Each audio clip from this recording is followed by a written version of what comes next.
Hoy tenemos con nosotros a Félix Barrio, director del INCIBE, para poder conocer tanto el trabajo, por supuesto, de esta institución como el panorama general de la ciberseguridad en nuestro país. Por tanto, lo primero de todo, muchísimas gracias, Félix, por atendernos.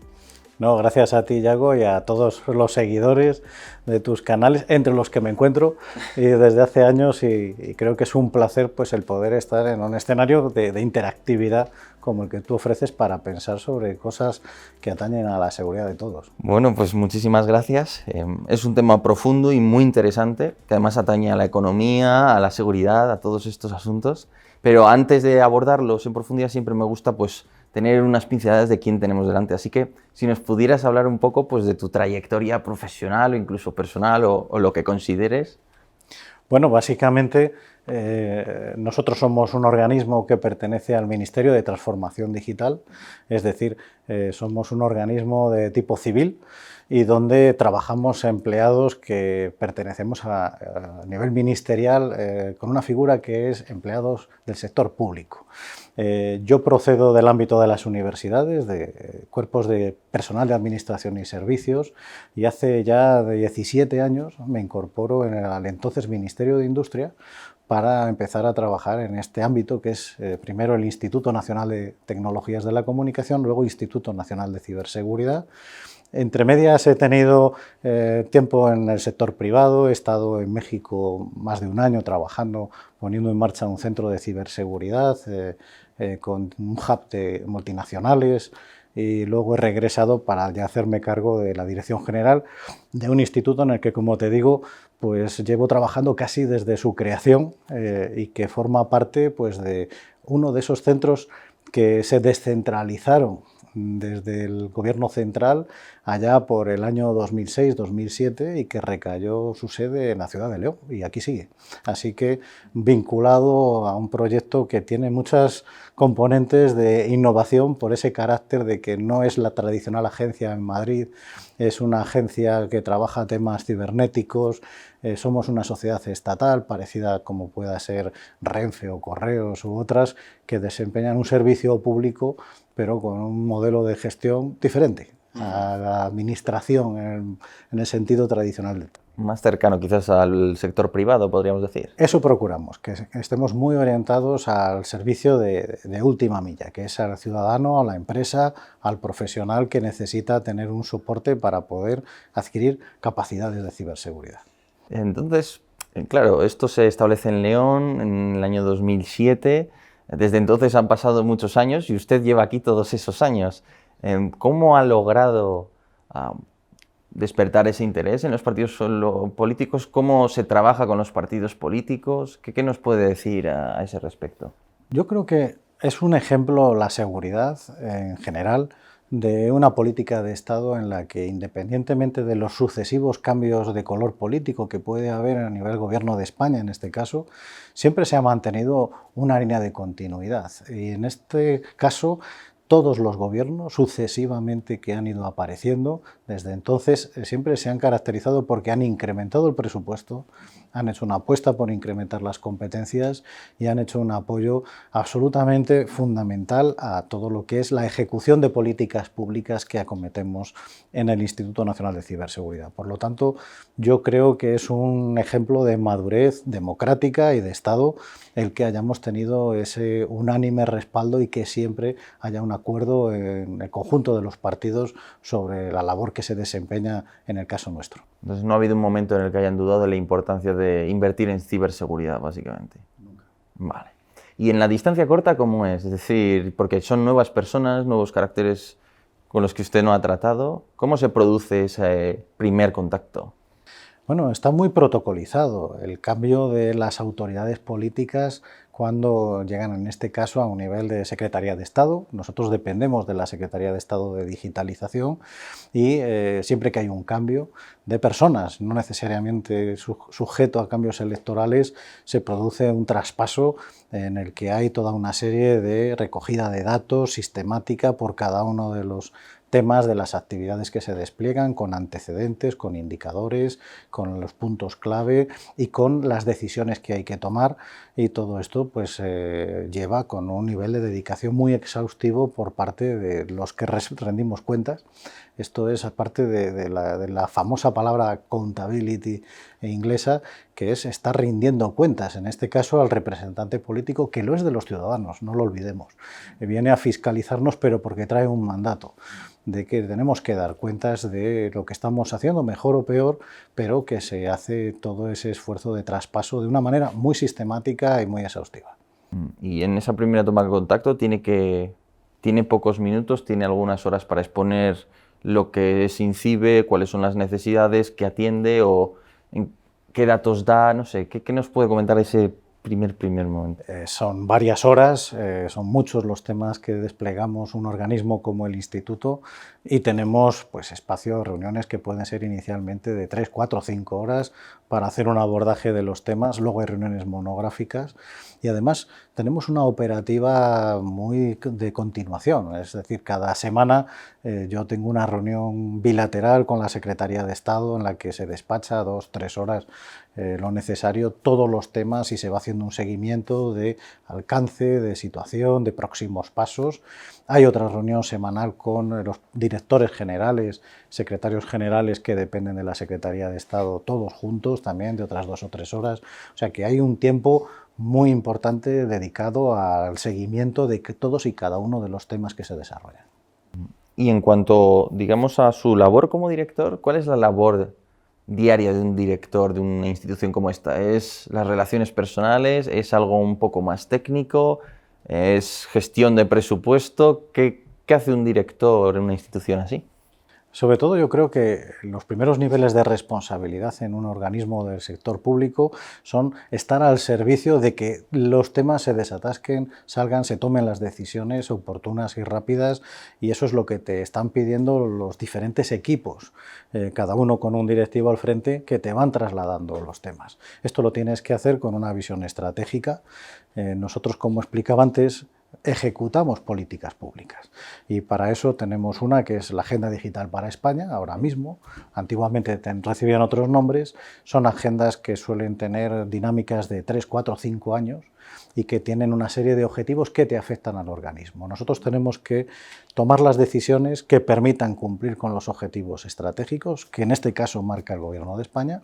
Tenemos que asegurarnos de que si hay alguna barrera o algún obstáculo, encontrar el método para poder solventarlo y conseguir salir adelante. Por lo tanto, se espera de un primer directivo que tenga una capacidad de centrarse en la continuidad de negocio, que nada pare, porque evidentemente el país no puede parar.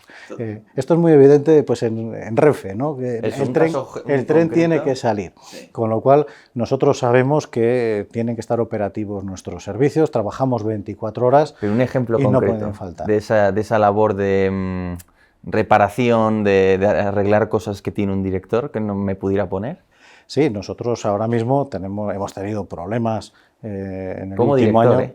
Sí, como director, en el que te llega la situación de que bueno, pues hay un problema de que se ha caído un servicio web, no pueden los ciudadanos contactar en un determinado momento, bien derivado de un intento de ciberataque, bien de un problema que puede afectar a una explosión de una central de una subestación eléctrica que nos ha sucedido en tiempo reciente, y tienes que tomar decisiones rápidas para encontrar la fórmula de manera que se levante el sistema en la primera media hora. No puedes esperar a mañana, y no importa la hora del día, tienes que estar 24 horas pendiente para que eso se resuelva, encontrar en este caso al proveedor, activar el personal de la organización que tiene que intervenir para levantar los sistemas, para que todo funcione, y todo el mundo espera que des las instrucciones para que podamos recuperar la normalidad en ese caso. Porque esos ciberataques a menudo se producen a altas horas de la madrugada. Es muy frecuente. Los ataques de denegación de servicio, que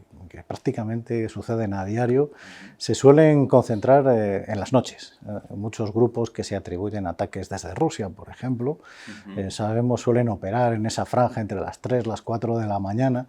Normalmente tardamos una media de 20 minutos en restaurar los servicios, porque ya tenemos un sistema para bloquear todos esos accesos múltiples que te dirigen cientos de miles de dispositivos contra una IP, contra esa dirección de Internet que representa nuestra página web o nuestra computadora que recibe algún tipo de servicio de datos, y lo que hacemos es levantar el servicio inmediatamente.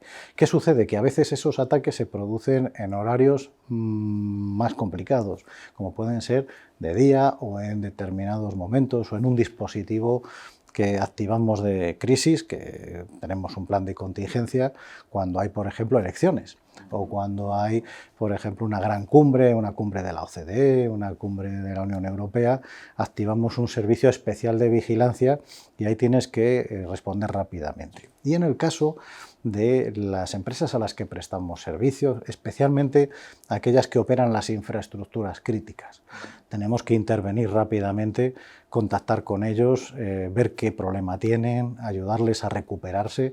Eso también es parte de la agenda de un director general, hablar con el CEO, con el director general de, en este caso, la empresa, que puede ser una agencia de viajes, una plataforma de pagos, para contactar con ellos y encontrar la fórmula que nos permita identificar cómo podemos ayudar a dar continuidad de servicio a los ciudadanos. Lo importante es que el país no puede detenerse ni 20 minutos ni 20 segundos, y para eso tenemos que estar permanentemente activos e ir preparándonos en cuestión de qué puede suceder, tenerlo todo activado para que en el momento que suceda poder intervenir. Pero eso debe exigir también una política de personal complicada, ¿no?, para poder atender a ese tipo de horarios, porque además entiendo que si yo busco atacar en una festividad o en el día de elecciones, que es particularmente... Entonces, la política de personal aquí, ¿qué se hace particularmente para poder mantener ese nivel de alerta? Una de las ventajas que nos da el ser una sociedad estatal mercantil es que tenemos una mayor flexibilidad en términos tanto retributivos como de organización de las condiciones de trabajo. Podemos encontrar fórmulas que quizás personal funcionario en una administración pública puede tener más restricciones desde el punto de vista de que las tablas salariales son más difíciles de modificar, por ejemplo, con lo cual nosotros en nuestras convocatorias, la última que realizamos a finales del año pasado, entraron 32 puestos, que una de las características de la oferta de empleo era la disponibilidad horaria y el estar en condiciones de, a cambio de una mejor retribución, de unas buenas condiciones laborales, poder atender estos picos, estos periodos, y tenemos un sistema de guardias que se van turnando. Y claro, hay personas que tienen que trabajar pues en Navidad, en Año Nuevo, y como te decía, muchos del equipo de crisis, incluido yo, pues tenemos que estar 24 horas pendientes del teléfono para que si surge algo, intervenir. Además, en el instituto tenemos una sala de crisis directamente conectada por malla B con presidencia del gobierno, capaz de funcionar de manera autónoma en caso de crisis, de manera que si se cayera la red telefónica, si hubiera un problema con las comunicaciones, nosotros podemos seguir funcionando directamente y atendiendo a nivel nacional las necesidades que fueran. Maya B en su sistema entonces que conecta las principales instituciones y empresas, ¿conecta también? Correcto, se pueden conectar si entran dentro de lo que llamamos infraestructuras críticas y sus operadores. Los operadores. Esto es algo muy interesante y seguro que hablaremos de ello. Muchas veces pensamos en la seguridad, en la defensa, desde una perspectiva tradicional, que era muy basada en lo público, ¿no? Siempre hay, claro, todos recordamos de nuestra infancia, al final había una gran capacidad de la administración para dar todos los servicios, desde la recogida de residuos sólidos urbanos, la recogida de basuras, las depuradoras de agua, los transportes. Y en el mundo de hoy, el 90% de los operadores de los servicios públicos son privados. Con lo cual, las empresas eléctricas energéticas ya no son empresas públicas, como algunos que somos mayores recordamos cuando éramos niños, ¿no? La Empresa Nacional de Electricidad. Ahora todos son empresas privadas. ¿Qué sucede? Que estos operadores, por legislación, tienen que cumplir con unos requisitos de funcionamiento, de servicio público y también de seguridad. En el caso de la ciberseguridad, tienen que tener una serie de estándares de aplicación recibir auditorías anuales de sus sistemas informáticos, de sus comunicaciones, y para eso se crean agencias como INCIBE en los diferentes países para poder tener esa interlocución con los operadores privados y pactar sistemas que cumplan con la legislación, pero que también nos ayuden a que sean competitivos desde el punto de vista de la seguridad. Entonces, nos ha hablado de cómo se protegen las cumbres internacionales que se puedan acoger en nuestro territorio, ciudadanos, empresas. Entonces, ¿cuál es concretamente la misión de INCIBE? ¿En qué contexto institucional se enmarca esa misión? La gobernanza de la ciberseguridad en España, desde mi punto de vista, es un ejemplo modélico a nivel internacional. Nosotros somos básicamente 3 agencias de ciberseguridad. 2 de ellas están en el Ministerio de Defensa y nosotros que estamos en el Ministerio de Transformación Digital. Las 2 del Ministerio de Defensa son el mando del ciberespacio, que es los que se encargan de la ciberguerra realmente y que intervienen en temas de ataques de carácter y con propósitos militares fundamentalmente, y el Centro Criptológico Nacional, que depende del Centro Nacional de Inteligencia. De hecho, es el Centro Nacional de Inteligencia, aunque reciba ese nombre CCN, es el CNI, y que interviene en la protección de las administraciones públicas, que es su ámbito de funcionamiento. Y nosotros en el Ministerio de Transformación Digital, que protegemos ciudadanos, empresas, todo el sector privado, que lógicamente es el gran volumen de actividad. A su vez está el Ministerio del Interior. El Ministerio del Interior no dispone como tal de un centro de ciberseguridad, porque no se optó por ese modelo, en el año 2008 se descartó. Hay un organismo que se llama Oficina de Cooperación Cibernética, que es con quien nosotros tenemos la interlocución y que es el que reparte con Policía Nacional y Guardia Civil la gestión de los ciberdelitos. Y nosotros tenemos un convenio a nivel de INCIBE con el Ministerio del Interior por el que les actuamos como centro de ciberseguridad para las infraestructuras críticas que las designa el Ministerio del Interior. Por lo tanto, digamos que nosotros trabajamos Ministerio de Transformación Digital, Ministerio del Interior y las 2 agencias del Ministerio de Defensa que intervienen en caso de crisis que afecten a la seguridad nacional, situaciones de alta criticidad y de crisis nacional, donde es el CNI el que toma el rol de coordinación frente a ciberataques. Entonces, ¿ustedes cómo trabajan con el Ministerio de Defensa y con esas agencias dependientes del Ministerio de Defensa? ¿Qué estrategias en común pueden existir? ¿Qué inercias hay ahí? Claro. La coordinación que decía antes se materializa en lo que es el Consejo Nacional de Seguridad, que a su vez tiene dentro de sí mismo un Consejo Nacional de Ciberseguridad. Ese consejo es un órgano colegiado cuya presidencia es rotatoria y que representa diferentes ministerios y estas agencias que acabo de mencionar, estos 4 organismos, donde el Consejo se reúne y toma decisiones en materia de coordinación de la ciberseguridad nacional.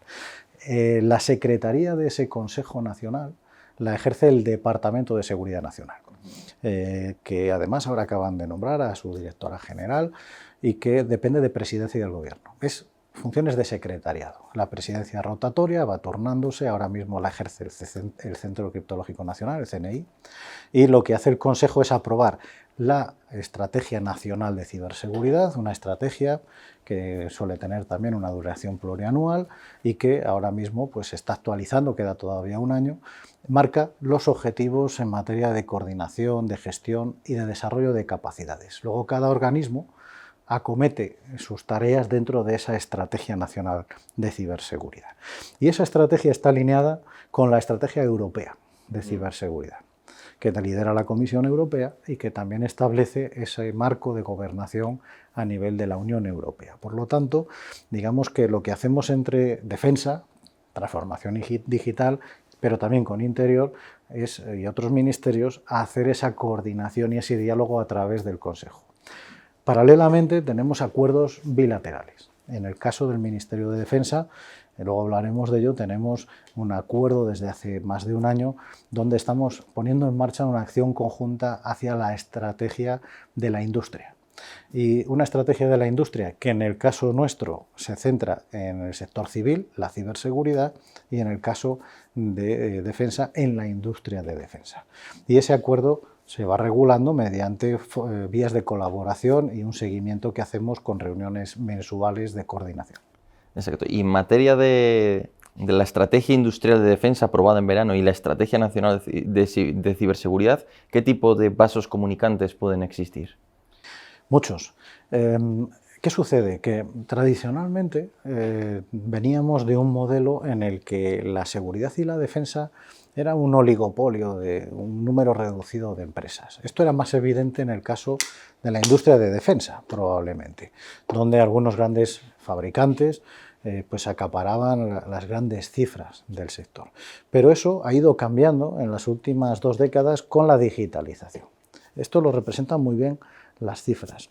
La industria de defensa española, conforme a esa Estrategia Nacional de Industria de Defensa que se aprobaba este verano, está hablando ahora mismo de aproximadamente 2.000 millones de euros, de los cuales la parte fundamental se está yendo al sector de la defensa aeronáutica, después tenemos el sector de la defensa terrestre con unos 200 millones y luego tenemos la naval, que viene siendo unos 1.200 millones. Tradicionalmente había los grandes fabricantes de buques, los tanques, los aviones, que acaparaban las grandes cifras. ¿Qué sucede? Sucede que en las últimas 2 décadas la seguridad y la defensa se han ido abriendo. Y aquí viene la industria de la ciberseguridad. Ahora mismo la industria de la ciberseguridad son también 2.100 millones de euros de facturación anual, es decir, más que la industria de defensa. Y estamos hablando de aproximadamente entre 1.600 y 1.900 empresas en España, que están moviendo en torno a 220.000 empleados. Es casi el doble que los empleados que mueve directa e indirectamente la industria de defensa. ¿Qué sucede? En el año 2017 la Comisión Europea hace un análisis y presenta unos datos sobre el mercado español y de la Unión Europea y dice el 16% de lo que venden las empresas civiles de seguridad en el ámbito ciber va a defensa.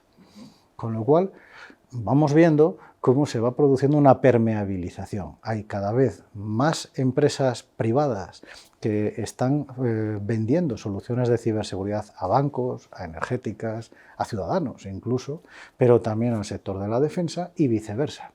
Hay empresas que vienen del mundo de la defensa que han ido exportando de alguna manera su cartera de productos y soluciones al sector civil. Un caso de empresa española líder en el ámbito de ciberseguridad es GMV. GMV, las siglas proceden de Grupo Mecánica de Vuelo, un grupo de profesores en Madrid que en su día hacen una empresa que entra en el sector aeronáutico, militar y que han ido diversificando y ahora son líderes mundiales desde España en muchos campos de la ciberseguridad.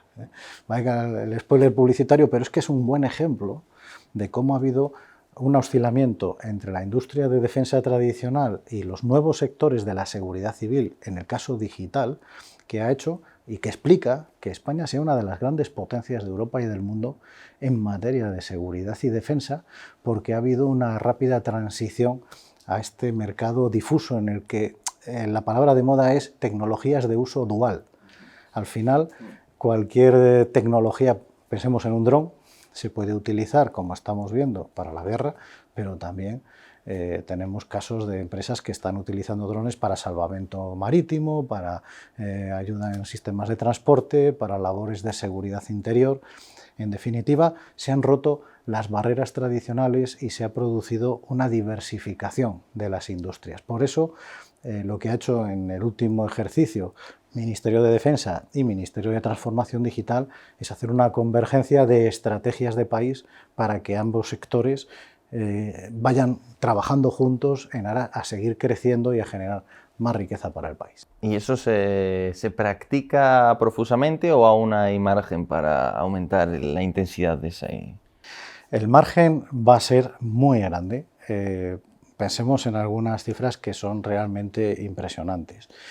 La Estrategia Nacional de la Industria de Defensa para el 2024, ya el año que viene, ha incrementado el gasto destinado a reforzar las capacidades estratégicas de la industria de defensa en un 26%. Y con el objetivo de alcanzar el 2% del PIB, que conocemos todos los seguidores de tu canal bien, del compromiso OTAN antes del 2029. Se va a alcanzar seguramente antes. Pero es que el crecimiento que estamos observando de la demanda en materia de ciberseguridad, en el ámbito de la industria de ciberseguridad, en el ámbito civil, nos está dando cifras de crecimiento interanual de hasta el 15,5% interanual de facturación. ¿Qué quiere decir? Quiere decir que se está disparando la inversión. Y esto lo vamos a entender muy fácilmente si pensamos en lo que nos pasó con la pandemia del COVID. Al final, gracias a que siguió funcionando el país, gracias a que se hizo todo el trasvase de la vida económica real a la vida económica digital, ¿verdad? La gente siguió cobrando sus nóminas a fin de mes, las pensiones, comprando en las tiendas, recibiendo atención médica, los jóvenes estudiando de manera remota, gracias a que se pasó toda esa economía a lo digital. ¿Eso qué provocó? Provocó evidentemente una aceleración enorme del nivel de digitalización de nuestra economía. Ahora mismo el 22% del Producto Interior Bruto español depende de la digitalización. Pero en el otro lado, esa dependencia nos afecta en la seguridad. 1 de cada 5 delitos en el último año en España, según el Ministerio del Interior, han sido ciberdelitos. Claro, eso nos hace pensar hasta qué punto esa inversión, ese crecimiento económico no es casualidad, es que cada vez dependemos más del uso seguro y confiable de la tecnología. ¿Y ese sector de ciberseguridad naciente en España, qué tamaño tienen las empresas? ¿Cómo se puede describir? ¿Hay grandes empresas o incluso lo que a veces se da o dado en llamar campeones nacionales? ¿O no llegamos a tener empresas de ese tamaño? ¿Qué papel tienen las antiguas telecos? ¿Qué nos puede decir de ese...? Sí, evidentemente ese nivel de fragmentación que estamos viendo, porque cada vez hay más empresas en el panorama, se explica muy bien en la tradicional representación que la pyme y la micropyme tiene en la economía y en la industria española. Ahora mismo, si hacemos una regla de 3, he dicho 220.000 empleos en la industria de ciberseguridad, unas 1.700 empresas, depende si las consideramos, nosotros hablamos de los pure players, de los que realmente se dedican a la ciberseguridad o los que ofrecen cosas y además ciberseguridad, que podrían ser 1.900, casi 2.000 empresas. Muchas de ellas tienen 10 empleados o menos. Podemos hablar del 80% son empresas que pueden estar por debajo de los 20 empleados. ¿Quiere decir eso que eso es necesariamente malo? ¿Estamos yendo a una fragmentación que limita la competitividad? No, estamos hablando de que la seguridad y la defensa cada vez tienen que adecuarse más a un tipo de demanda que hay en el mercado, que es fundamentalmente la demanda de nicho. Podemos encontrarnos un grupo de jóvenes ingenieros que desarrollan una solución tecnológica brillantísima en materia de criptografía y que venden ese producto en el mercado y no van a crecer. Puede que lleguen a tener 20, 30, 40 ingenieros, pero realmente no van a ser una gran empresa, pero van a tener un producto estrella que no tiene competencia porque se han especializado y son los que mejor hacen esa solución, o que desarrollan un sistema de óptica digital, o que hacen el dron perfecto para determinado tipo de tareas, o un componente del dron. ¿Eso qué sucede? Sucede que hay una especialización.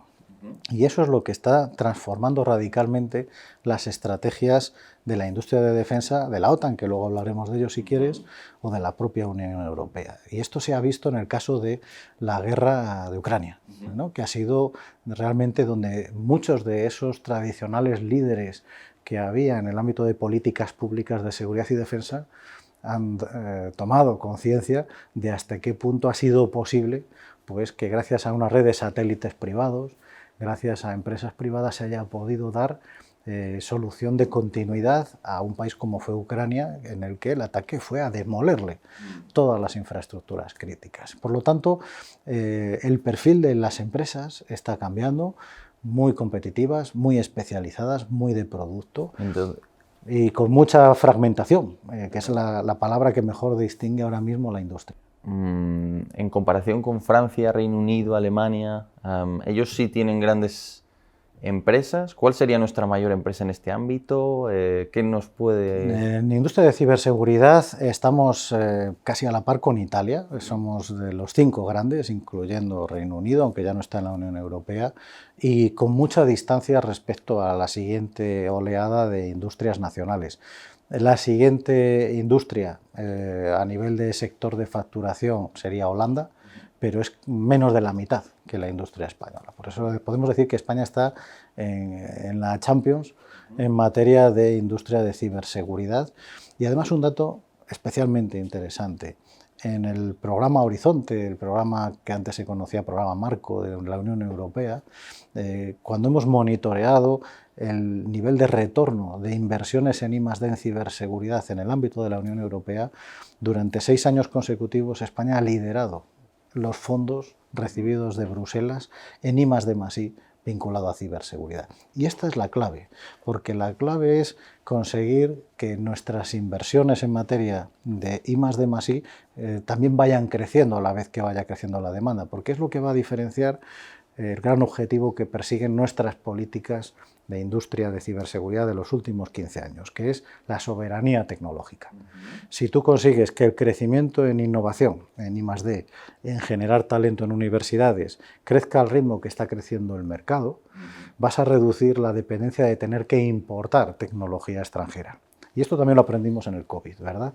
Cuando necesitábamos las mascarillas, las vacunas, al final tienes que tener soluciones alternativas a los fabricantes, a los proveedores extranjeros y sobre todo en algo que explica muy bien la estrategia de la industria de defensa española.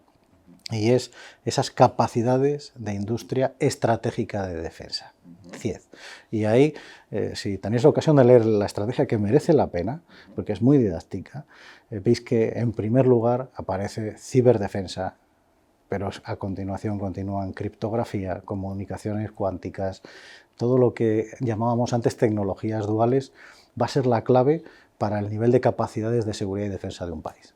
Les dejaremos un enlace en la descripción del vídeo para que puedan consultar la estrategia. Entonces,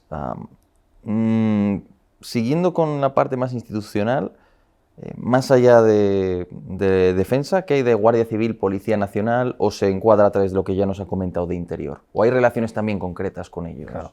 Nosotros tenemos un agente, aquí también 24 horas, de Policía Guardia Civil, que interviene cuando el incidente que nosotros detectamos en la red es susceptible de tener un componente delictivo.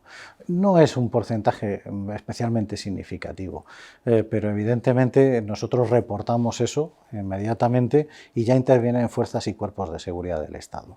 Lo que sucede es que necesitas motores de monitorización y de vigilancia masiva. En el último año, para que te hagas una idea, hemos detectado 3.300.000 sitios activos en empresas, en familias, en Internet en España, que tienen algún tipo de vulnerabilidad que puede ser explotada por un ciberatacante. O sea, casi 3,5 millones de puertas abiertas por las que pueden entrar los ciberdelincuentes. Nosotros llegamos a una parte de los ciberataques, a otros no, pero si evidentemente llegamos inmediatamente, lo que hacemos es notificar para que las fuerzas y cuerpos de seguridad puedan intervenir.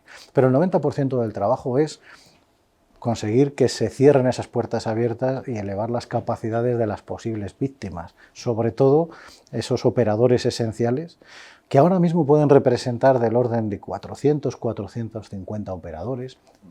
El listado de infraestructuras críticas en España se regula por una ley de 2008.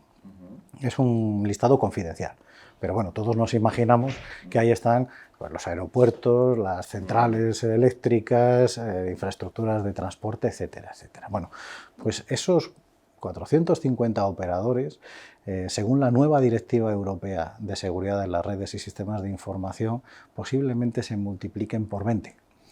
En 3-4 años vamos a estar hablando de quizás hasta 8.000 operadores solo en España que van a estar obligados a tener un sistema de ciberseguridad y a superar auditorías anuales que demuestren el nivel de resiliencia, es decir, de preparación para ser víctimas de un ciberataque.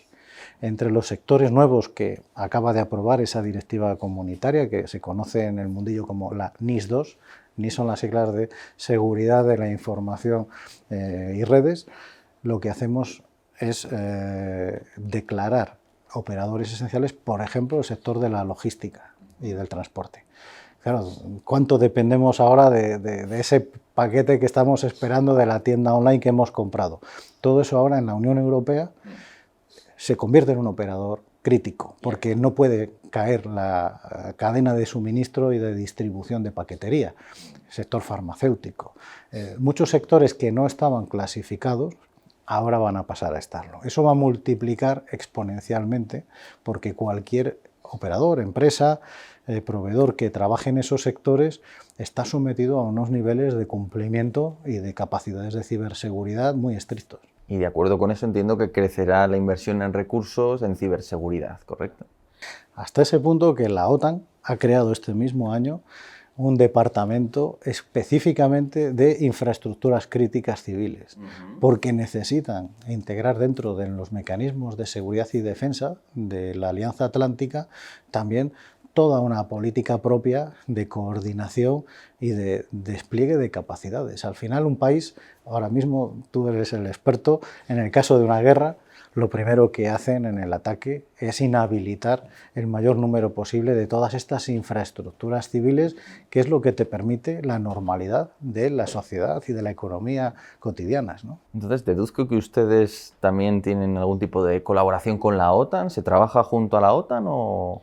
Nosotros, desde febrero, la Secretaría de Estado de Defensa y nuestra Secretaría de Estado de Digitalización alcanzamos un acuerdo para llevar a través de INCIBE la candidatura de España para albergar la aceleradora de startups dentro del proyecto Diana. Es un proyecto que surge a raíz o justamente después de ese cambio de paradigma que la OTAN y en general los países occidentales han adoptado tras la invasión de Ucrania.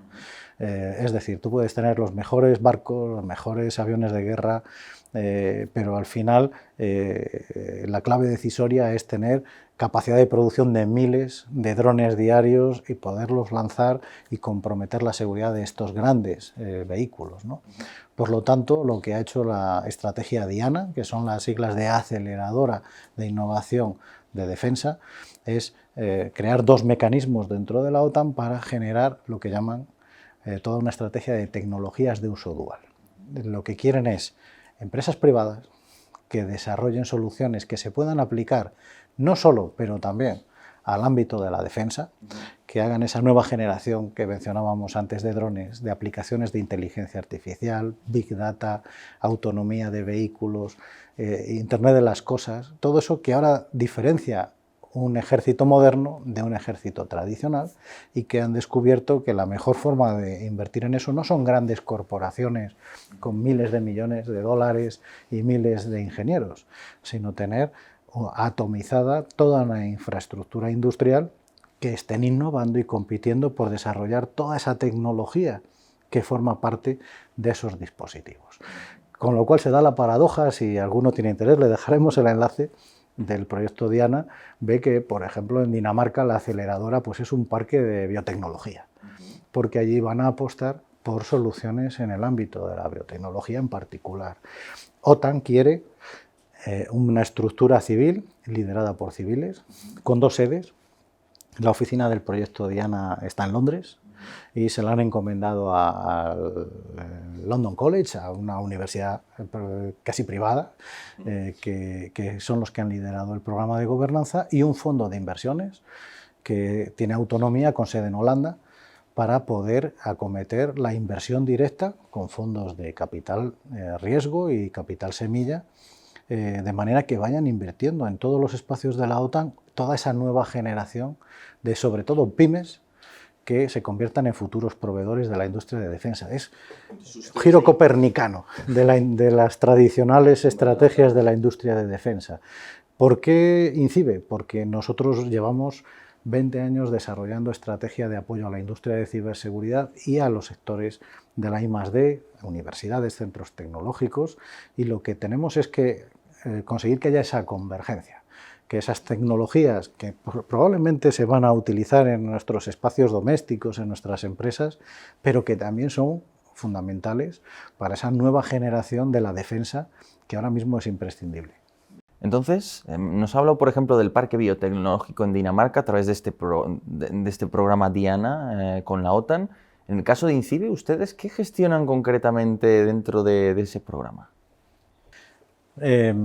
Mencionamos la Agenda Digital para España, que es esa política pública que tiene España pues, para desarrollar toda esa acción de estrategia industrial, de capacidades, que incluye no solamente crear empresas, esa soberanía tecnológica, sino también desplegar servicios a la ciudadanía. Luego hablaremos de los servicios que ofrecemos. Pero en este caso concreto tenemos los dos programas más importantes en volumen de inversión en los próximos 3 años van destinados a esta estrategia industrial. ¿Por qué? Porque al final la reflexión es muy sencilla. Un ciudadano podrá estar seguro si todos esos proveedores de servicios digitales le ofrecen soluciones seguras. Entonces tenemos que generar esa capacidad para que pueda acceder a la seguridad a un coste razonable y que además sea la seguridad que necesita. Y eso requiere que tengamos esa labor de anticipación y de política, porque no siempre las empresas van a perseguir evidentemente el servicio público, van a buscar el beneficio, van a tener su propio interés, tenemos que hacerlo conciliar. Por eso es importante una estrategia nacional que además tenga un diálogo permanente con la industria. El primer programa es lo que llamamos I+D+I, la compra pública innovadora. Hemos lanzado ya 3 convocatorias, tenemos una inversión total de 224 millones de euros y aquí hemos seleccionado un conjunto de retos tecnológicos en los que financiamos empresas, principalmente pymes, que desarrollen esa nueva generación de soluciones de ciberseguridad que todavía no tenemos, o por lo menos no hay alternativa en España, y que podamos ponerlas en el mercado. Eso se hace mediante una evaluación por expertos, tienen que hacer toda una demostración de capacidades de I+D+I y la financiación puede llegar hasta el 95% del proyecto. ¿Qué nos ha permitido? Suscribir un primer repertorio de casi 100 contratos, más de 100, 105 contratos de I+D+I, con importes que llegan hasta 5, 6, 7 millones de euros, pero que la mayoría están en una franja de en torno al millón y medio de euros para que esas pymes mayoritariamente desplieguen soluciones. Por ejemplo, un reto, criptografía cuántica. La criptografía cuántica ya está aquí. Por lo menos la parte de criptografía, lo que es el uso, desarrollo de algoritmos a partir de elementos de física, no tanto la computadora cuántica, que es un hardware muy específico, muy costoso y que lleva una curva todavía más lenta. Pero sí todo lo que es el desarrollo de soluciones que te permitan tener un buen blindaje de las comunicaciones.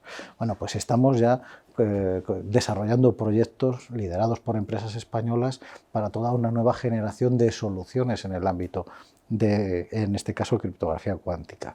Nuevos servicios que denominamos SOC, servicios gestionados en sectores que son estratégicos, como por ejemplo el de la sanidad, donde necesitamos más proveedores que den la capa de seguridad. No os imagináis, o sí os lo imagináis, porque eso todos los que seguís el canal sois muy expertos, los miles de dispositivos digitales que puede haber, no ya en un hospital, en un quirófano, y que todos se conectan y que todos son susceptibles de tener vulnerabilidades y que hay que configurarlos para evitar que sean receptores de un ciberataque. Necesitamos proveedores, instaladores, empresas de mantenimiento y evidentemente eso no te lo va a hacer una gran empresa del sector. Hay grandes empresas, antes no mencionamos, pero Indras, Telefónica, este tipo de empresas que todos hemos oído. Tiene que haber también pequeñas empresas al lado de esos hospitales, centros educativos, universidades, que son los que te venden la computadora, pero también el sensor, los dispositivos sanitarios, en el caso de los hospitales, que tienen que tener capacidad para venderte soluciones securizadas y que sean fáciles de mantener y que se vayan adaptando a las nuevas ciberamenazas. Y para eso, ¿qué tienes que tener? Pues en cada provincia un conjunto de proveedores. estratégicos. Por eso es muy importante la compra pública innovadora, porque nos va a permitir impulsar la oferta tecnológica Made in Spain en los próximos 3 años. Y el segundo programa más importante en términos de inversión que está gestionando INCIBE es el de emprendimiento. Ahí tenemos 192 millones de euros que nos van a permitir también desplegar esa nueva generación. A veces son jóvenes ingenieros, personas que proceden del sector, que se quieren ya poner por su cuenta, que tienen una buena idea de negocio, de tecnología, de soluciones en materia de ciberseguridad, darles el empujón para que den el salto y aprovechen ese crecimiento que estamos teniendo tan importante de la demanda. Y con esos instrumentos hemos, como decía, incorporado el vertical de la defensa, porque el 16% de la facturación del sector va al sector defensa y porque es para nosotros esa capacidad estratégica de innovación que decíamos antes. En el caso de universidades, hemos aprobado una primera inversión por 48 millones de euros para la creación de 16 cátedras que vienen a unirse a otras que ya existían y que van a estar invirtiendo en los próximos 3 años también en dotarse de capacidades de ciberseguridad, y 3 de ellas están vinculadas a la ciberdefensa. Me estaba hablando de la importancia, claro, de al final hay que alinear a la industria privada también con el interés público, sin pertenecer, sin estar directamente vinculada a ese sector público. Y me ha dicho que eso se efectúa a través de los diálogos con la industria, del diálogo con la industria. ¿Eso cómo se materializa y de qué manera conecta al sector privado con el interés general, nacional, llamémoslo como? Claro, uno de los mecanismos que utilizamos habitualmente, tanto en España como en la Unión Europea, son las consultas públicas.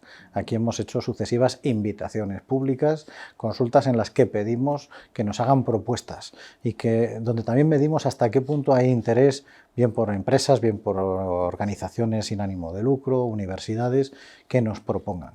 Y de ahí seleccionamos, vemos también el nivel de concurrencia que va a haber a las convocatorias.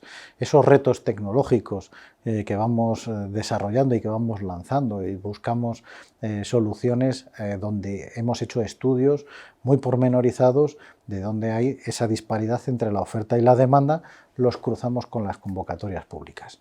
Entonces nos dicen, a veces para que lo tengamos en cuenta o a veces para ver que no es necesario.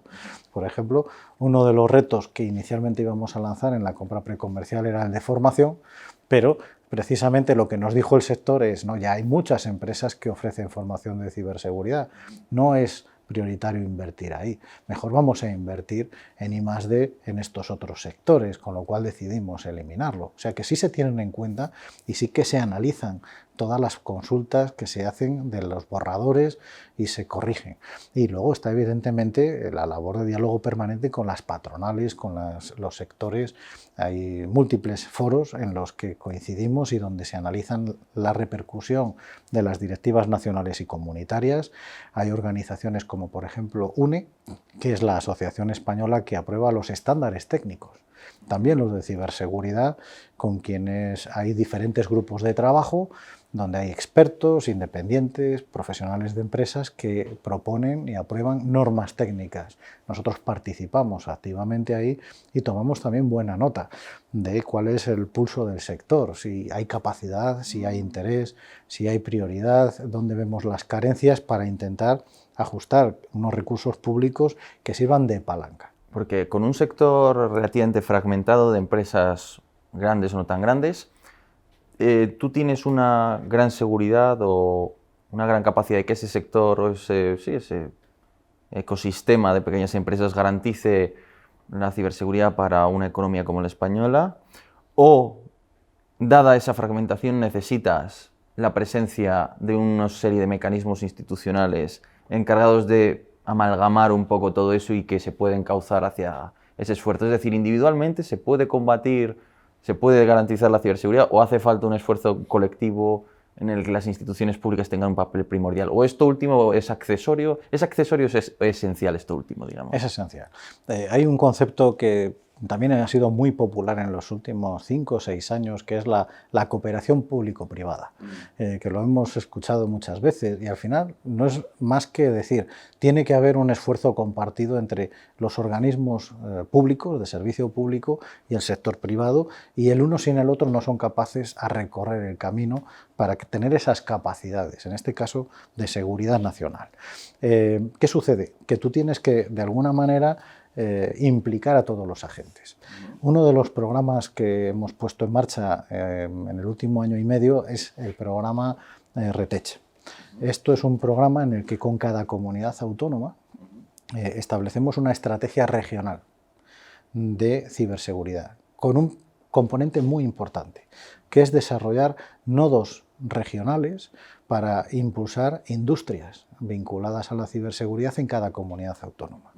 Hemos suscrito ya acuerdos con 15 comunidades, todas menos ahora mismo La Rioja y Aragón, pero que no entraron en la primera convocatoria, pero creo que van a entrar ya, y donde hasta 15 millones de euros los invierte a través de INCIBE, el Gobierno de España, y hay una aportación de 5 millones de cada comunidad autónoma, como mínimo, para que podamos desplegar acciones dirigidas, de manera que podamos incidir en estrategias industriales locales.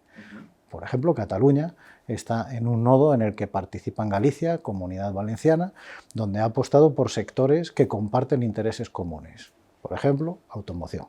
La industria de la automoción, que si te das cuenta, comparten los cinturones industriales, pero también salud, por ejemplo. Toda la industria farmacéutica, de desarrollo de soluciones, están haciendo apuestas locales por desplegar acciones destinadas a incrementar la oferta y la demanda en este tipo de tecnologías de digitalización en ciberseguridad. Si no implicamos a las instituciones de esos territorios, va a ser mucho más lento.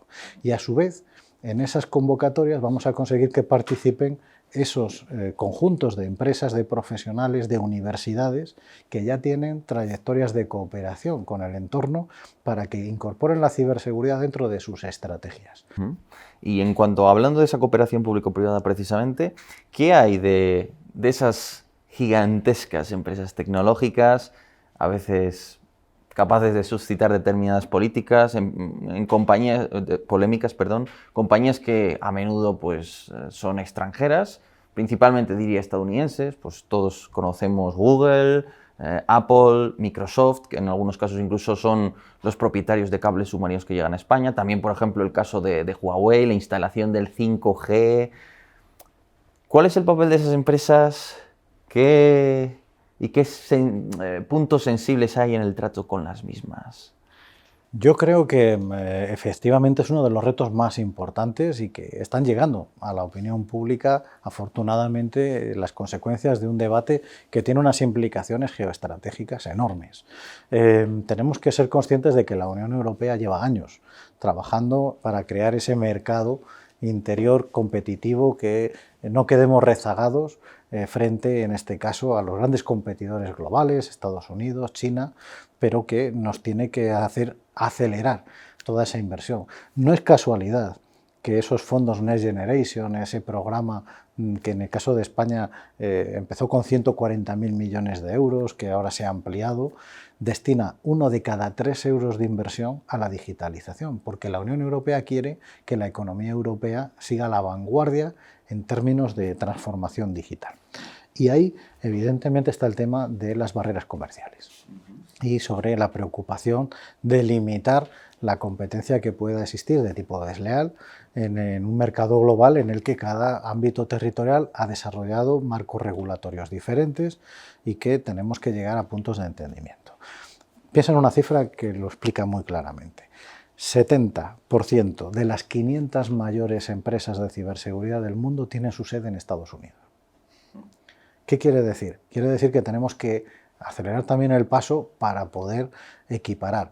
La previsión es que en la próxima década haremos como una especie de homogeneización en la que se calcula que el 30% de las mayores empresas estarán en Estados Unidos, el 30% en Europa y el 30% en Asia.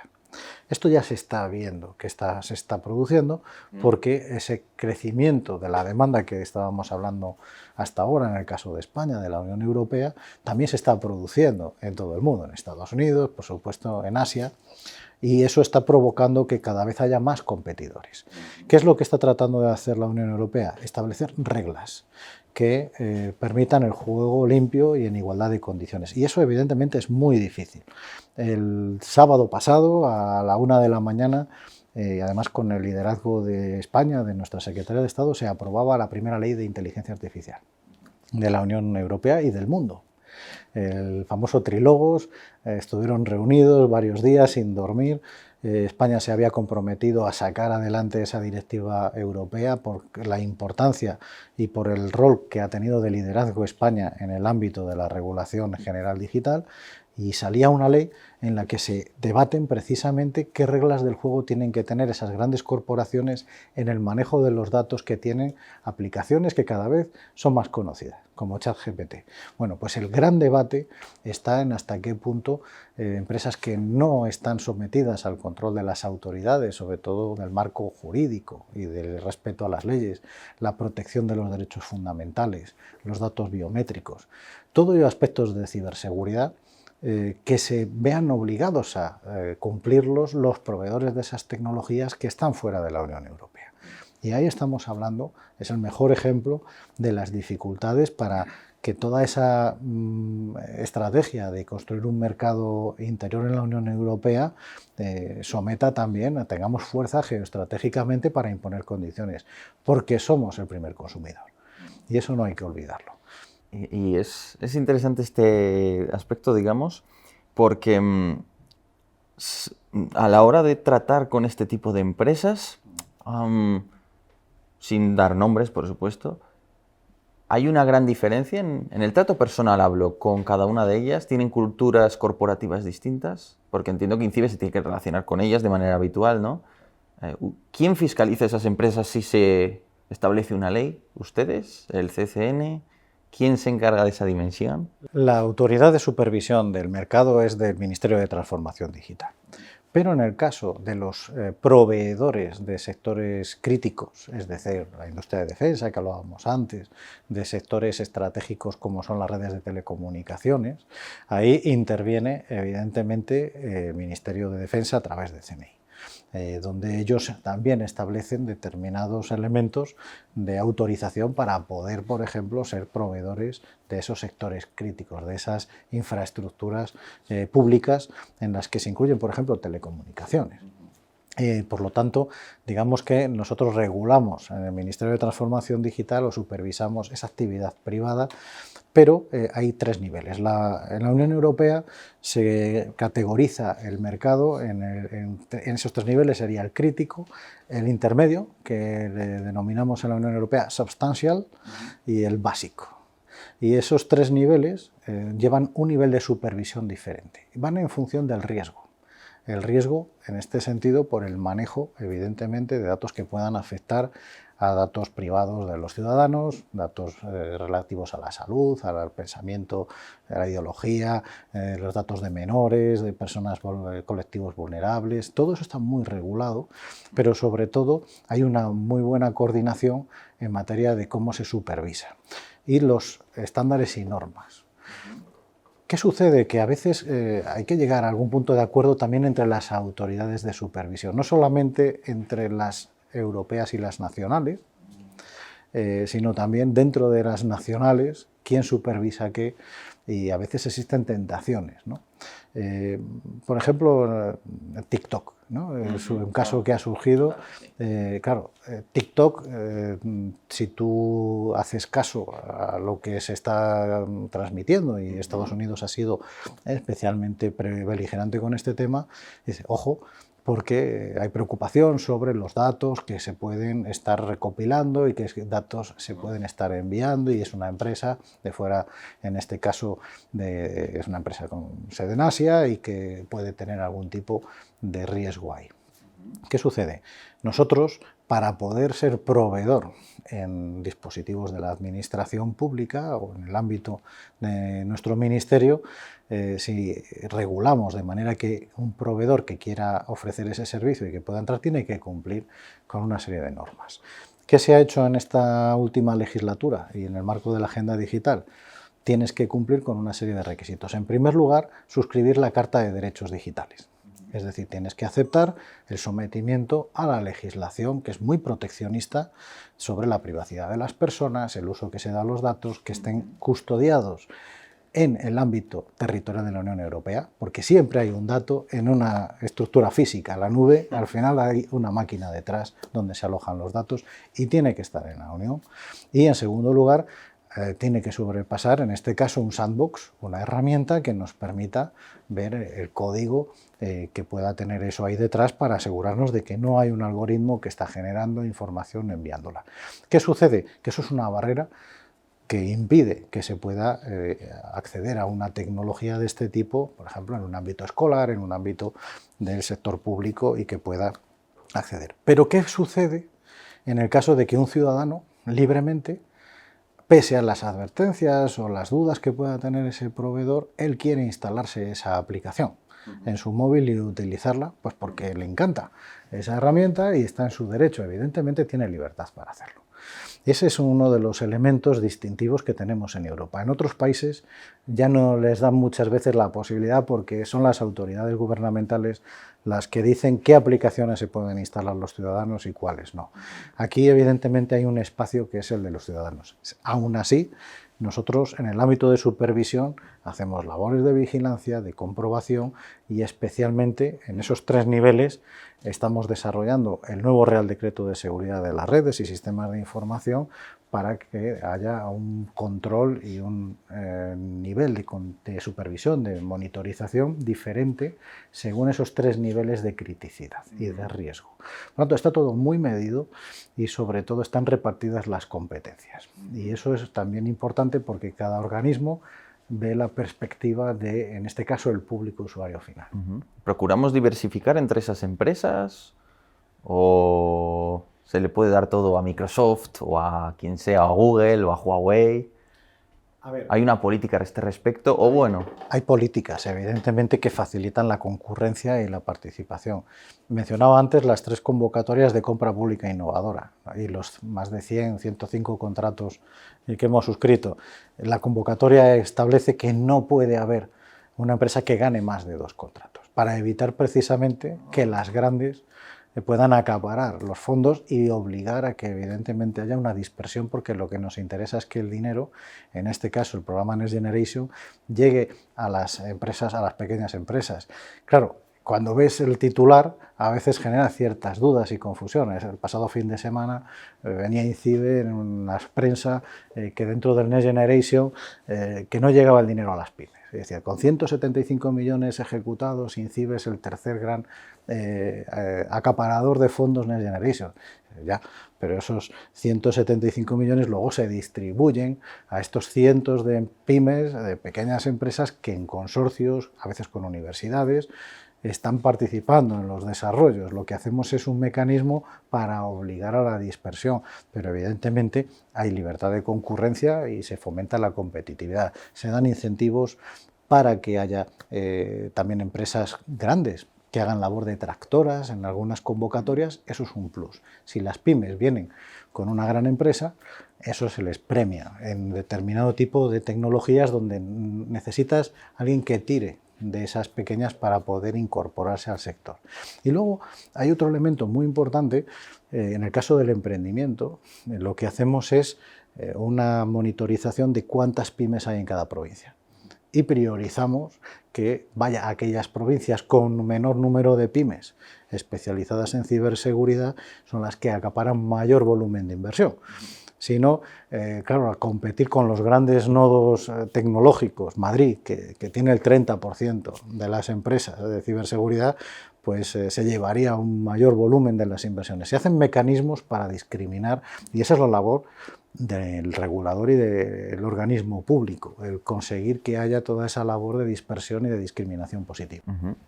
Y entrando un poco más digamos, en el propio trabajo que hace INCIBE, concretamente, ¿qué unidades tienen ustedes para para cumplir con su misión, al fin y al cabo, de garantizar una ciberseguridad?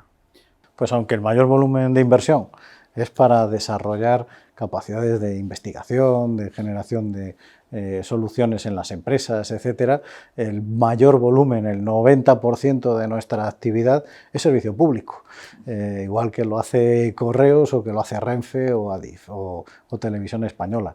El servicio más visible que nosotros venimos desarrollando desde nuestra creación es el CERT. El CERT es el acrónimo internacional Computer Emergency Response Team, es decir, el equipo de respuesta a incidentes. En este caso, también se le conoce en Europa como CERT, ¿no? Pero es la misma denominación. El CERT es más usual en Estados Unidos. El CERT lo que hace es gestionar los incidentes que afectan en este caso a cualquier empresa del sector privado que nos reporta un incidente. Nosotros 24 horas al día intervenimos. En el caso de los operadores esenciales, esos operadores de infraestructuras críticas, esas grandes empresas de las que depende el normal funcionamiento de la sociedad, de la economía, tenemos un acuerdo de nivel de servicio especial, de manera que nosotros bien proactivamente o bien ellos se ponen en contacto con nuestros técnicos en el caso de recibir un incidente y les ayudamos a mitigarlo, a gestionarlo y a darle continuidad de negocio a la empresa. Y ese servicio lo hemos complementado desde el principio de la pandemia con el 017. El 017 es también un servicio que damos todos los días del año, que atendemos de 8 de la mañana a 11 de la noche y que está pensado fundamentalmente para el ciudadano y para el profesional, la muy pequeña empresa que carece de servicios profesionales.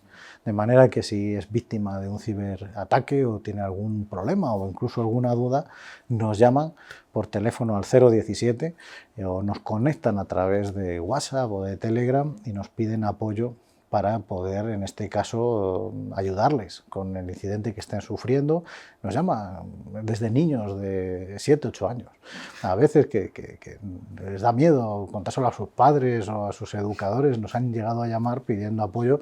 Tenemos atención psicológica también dentro del servicio, y expertos educadores que atienden a los colectivos más jóvenes y hacemos un especial seguimiento en el caso de víctimas pues, de fraude, de extorsión, temas relacionados con acoso sexual, etcétera, y les ayudamos en el proceso de trámite, llegado el caso, a que denuncien ante Policía y Guardia Civil. Por lo tanto, esos son los grandes servicios de atención al ciudadano. Hasta octubre de este año llevamos atendidas 55.000 personas en este servicio. Es un servicio que opera en turnos, hay 50 operarios dentro de la organización y es quizás el rostro más visible. Pero además de estos departamentos tenemos diferentes unidades que están especializadas en atender a públicos muy concretos. Hay para los sectores estratégicos departamentos especializados. Hay un equipo para el sector energético, uno para financiero y banca, otro para cadena de suministro, sistemas de control industrial. Es decir, casi cualquier operario, cualquier tipo de empresa que entre de un sector va a encontrar una ayuda especializada y le vamos a acompañar desde la prevención hasta cómo reaccionar cuando ya ha sido víctima, en este caso, de un ciberataque. Y entonces, dentro de esta estructura, el CERT, el 017, este tipo de medidas, ustedes, a medida que han ido creciendo, ¿se han emulado particularmente a algún equivalente de Estados Unidos, de Francia, de China, de donde fuere? ¿O estas ideas las han construido ustedes? ¿O ha sido una mezcla? ¿Han tomado cosas de otros, pero también han ideado aquí? ¿Cómo? Yo creo que todos aprendemos de todos. Ahora mismo, en los últimos años, España es casi la que está haciendo más labor de enseñanza. El 017 somos el primer país del mundo que ha creado un servicio para la ciudadanía y, de hecho, ha sido una de las grandes apuestas de la presidencia española de la Unión Europea este semestre, que es impulsar para que la Unión Europea extienda. Y ya nos han contactado a diferentes países que quieren reproducir el 017. O sea, hemos pasado de una época inicial en la que hemos ido reproduciendo la estructura clásica de un CERT. El CERT, como decía, es un acrónimo que nace en Estados Unidos, precisamente en la Universidad Carnegie Mellon, y como el primer CERT para servicio del gobierno de los Estados Unidos y muy vinculado a la industria de defensa. De hecho, nace vinculado a todo aquel movimiento que conoces bien de ARPANET, de un Internet que nació pues, muy al abrigo de las necesidades militares y que se convirtió pues, en el gran revolucionario del mundo digital civil, ¿no? Lo que sucede es que esas labores de CERT nosotros hemos ido adaptándolas a las peculiaridades de un país que tiene una enorme complejidad. Pensemos que España es la segunda potencia de la industria de automoción en Europa. Tenemos uno de los sectores de industrias de transformación más importantes y eso genera unas demandas muy específicas de ciberseguridad. Muchas veces pensamos en Israel, pero claro, Israel tiene una industria de defensa muy competitiva, muy avanzada, pero nosotros comparativamente, aparte de que la diferencia es, claro, 8 veces más población, el tamaño, tenemos una industria enorme y muy dispersa, que eso ha generado una forma de desplegar todos esos servicios de protección muy competitivo que se está exportando a otros países. Luego hablamos de Ucrania, que nos ha pedido ayuda precisamente en traspasar nuestro modelo de gestión de la ciberseguridad industrial. Lo que hemos alcanzado es un nivel de madurez que nos permite desplegar un servicio de reacción rápida con esos agentes privados. Tenemos una red de colaboradores, de laboratorios, y eso explica que en ITU, en la Unión Internacional de Telecomunicaciones, el ranking que hacen anualmente por países que tienen mayores capacidades de ciberseguridad, pues España esté en el segundo de Europa, detrás de Estonia, y el cuarto del mundo. Y somos de los países que más servicio público damos, pero también somos uno de los países que mayor número de CERTs tiene, públicos y privados, que es lo que explica eso. No el CERT de INCIBE solo, sino que tenemos toda una red de CERTs muy competitiva. Vale, me salen muchas preguntas a raíz de esto. Una de ellas es, bueno, yo ahora estoy pensando, por ejemplo, en la doctrina militar, y si pienso en Rusia, pues pienso en una gran masa geográfica que les obliga a tener capacidad para desplegar en un territorio muy grande, fuerzas paracaidistas que son rápidas de desplegar y una serie de características propias que han desarrollado ellos. Hablamos de un sector cibernético de ciberseguridad en España atomizado, con unas características particulares de España, todo eso.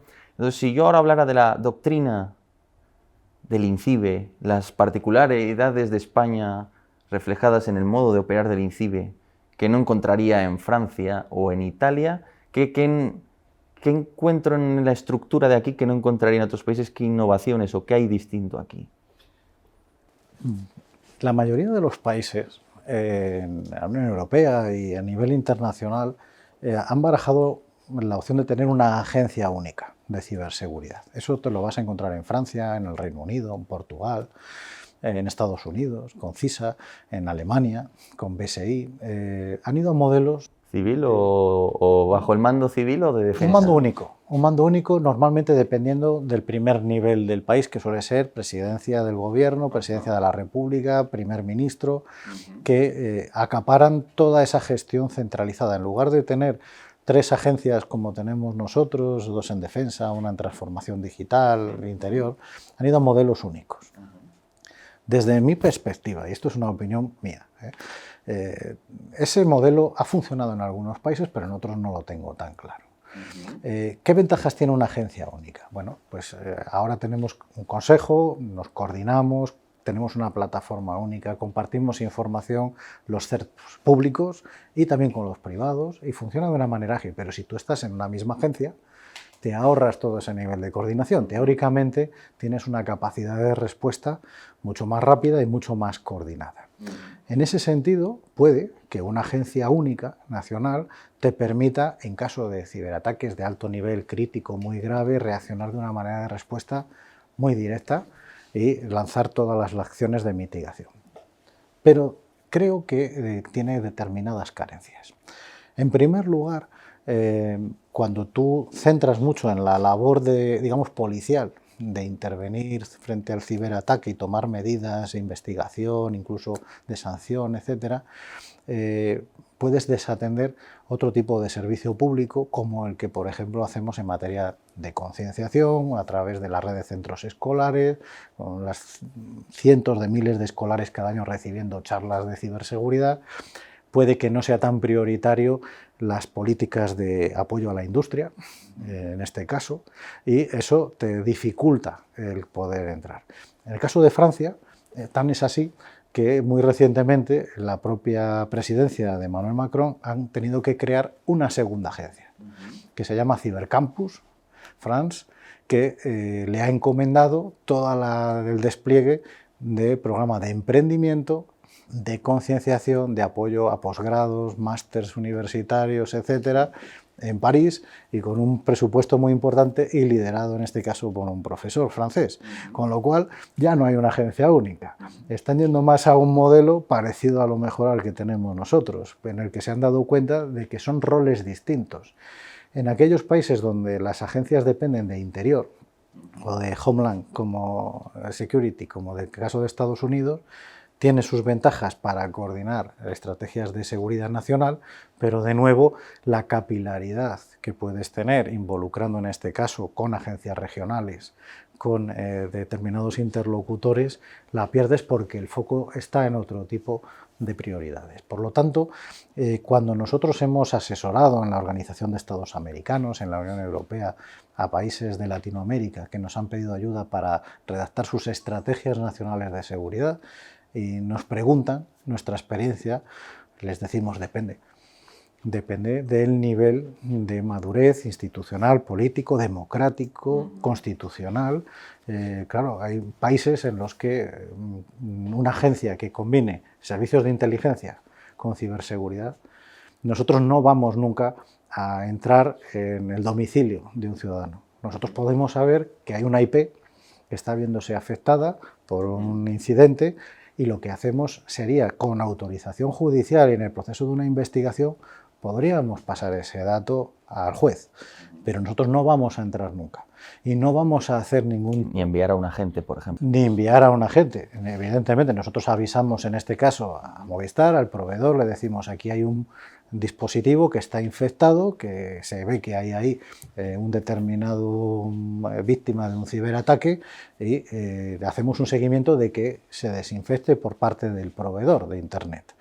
Pero nosotros no vamos ahí. ¿Qué sucede si en esa agencia tenemos pues, la capacidad para utilizar información confidencial de hábitos de consumo, de navegación, de determinadas cosas de un ciudadano? Claro, imaginemos lo que puede suponer eso en un país no democrático, tener una agencia. Por lo tanto, no hay una contestación de cuál es la fórmula más exitosa. Yo creo que para España, para nuestra manera de funcionar, tenemos un modelo que es muy bueno, que tiene muchas ventajas, que funciona muy bien desde el punto de vista de gobernanza, esa es mi opinión, y creo que así se ha reflejado en la cantidad de países que nos han pedido apoyo para ayudarles a desplegar y a desarrollar sus servicios nacionales, sus estrategias nacionales de ciberseguridad. ¿En Estados Unidos también tiene un sistema con varias agencias o porque allí suele ser todo...?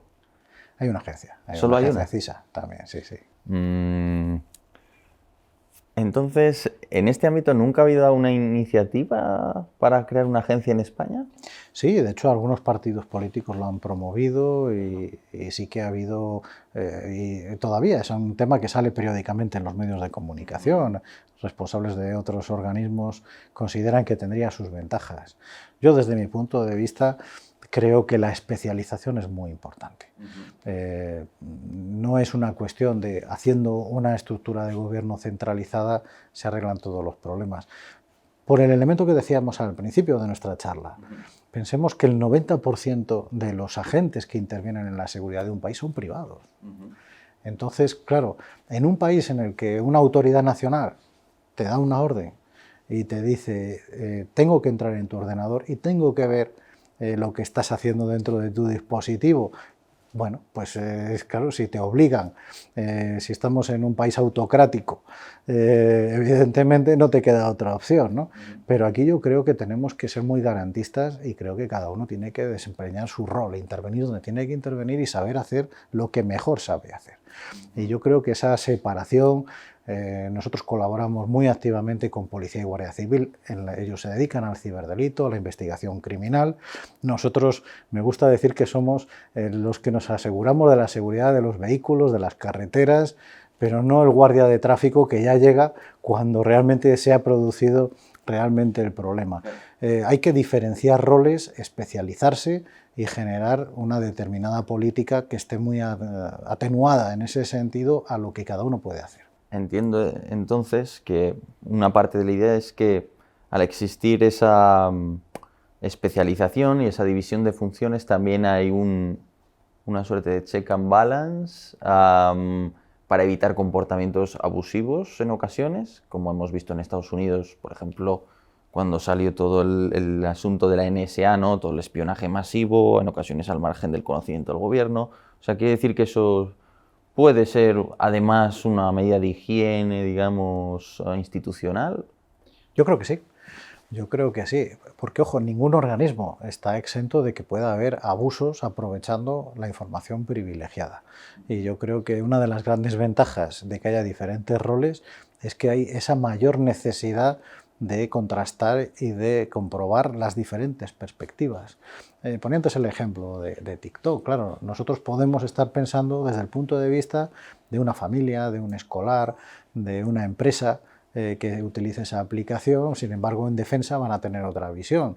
¿Qué sucede si una persona que está utilizando TikTok en su móvil de trabajo tiene información confidencial y hay algún riesgo que lo desconozco?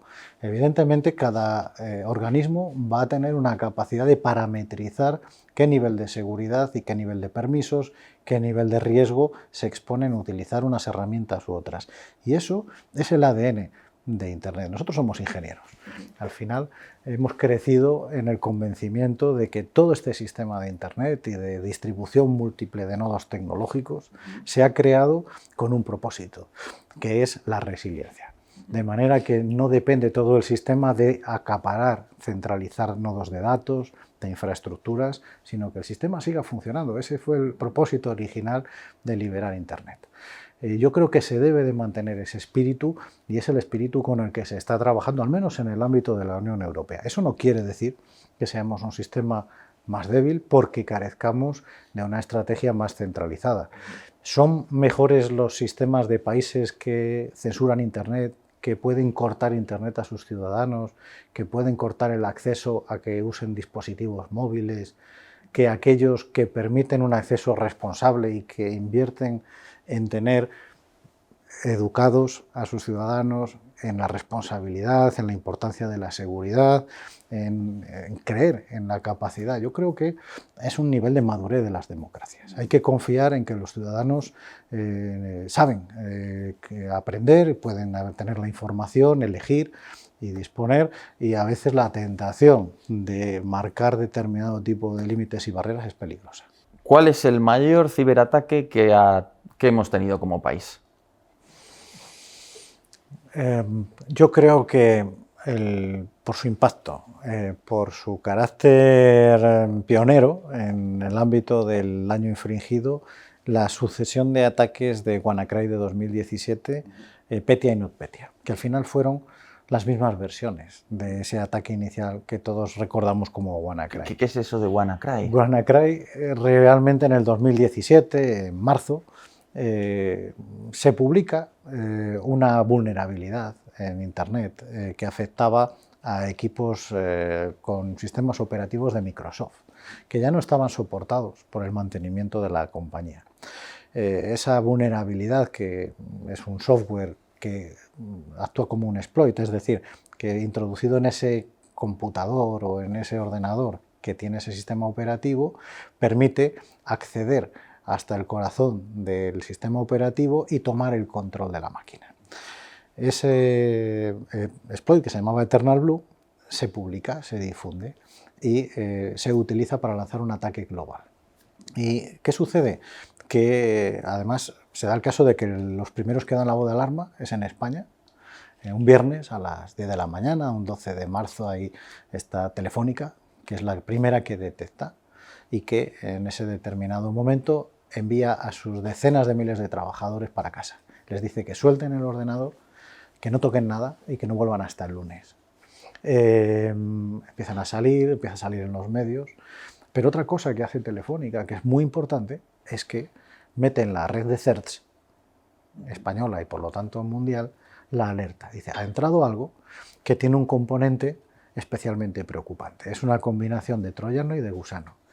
Es un virus que recibe el nombre de WannaCry porque hay un fichero que lleva ese nombre, que se introduce en los equipos y que tiene la peculiaridad de que una vez que entra dentro de una red, aunque tú desconectes tu red de computadoras de Internet, se va por la red local, contaminando de equipo a equipo por la red local. Con lo cual es la primera vez y saltan las alarmas.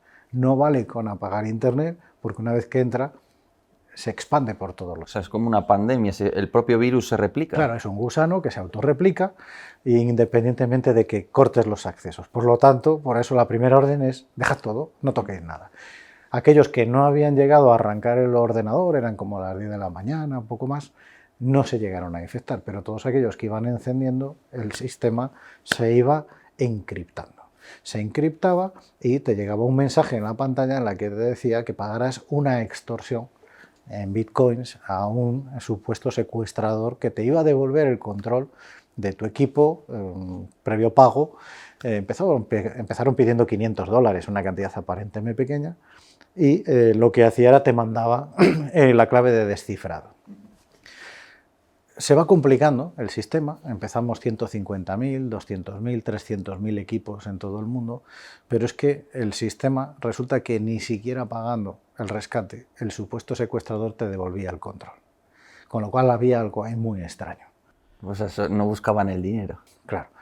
A continuación se va complicando todavía más el sistema y es que vamos encontrando que están especialmente dirigidos a determinados países donde se estaba dirigiendo el ataque. El ataque empieza especialmente en Ucrania, pero se va replicando por todos los países europeos y se va extendiendo a todo el mundo, con lo cual empiezan a caer. En este momento, ¿tú dónde estabas? Perdón, ¿a qué hora te enteraste? Sí, nosotros estábamos aquí, era un viernes, desde la mañana nos llega el aviso de Telefónica y ya empezamos a activar el dispositivo de crisis y a atender a los medios de comunicación, con lo cual estamos en ese momento ya interviniendo para tomar medidas de contención y de explicación.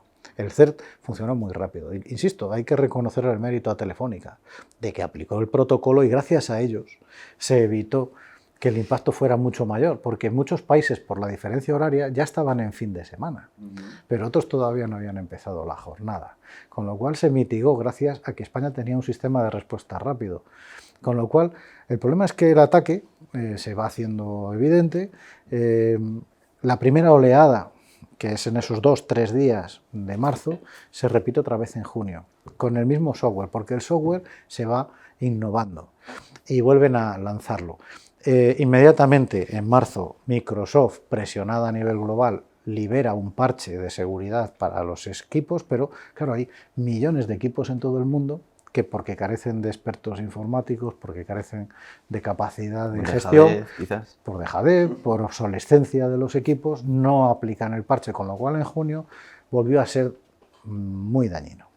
Los ataques, la operadora de puertos marítimos Maersk, caído durante días y días, miles de millones de dólares en pérdidas porque no se pudo operar, el puerto de Barcelona, estamos hablando de hospitales que tuvieron que interrumpir cirugías en el Reino Unido porque se cayeron todos los sistemas y no pudieron directamente seguir operando.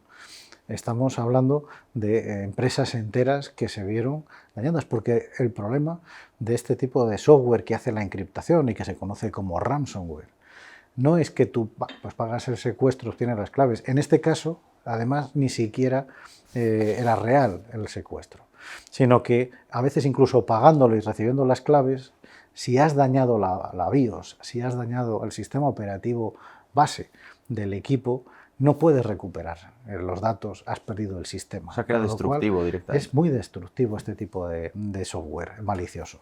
Y es cuando empiezas a ver las dimensiones del ataque.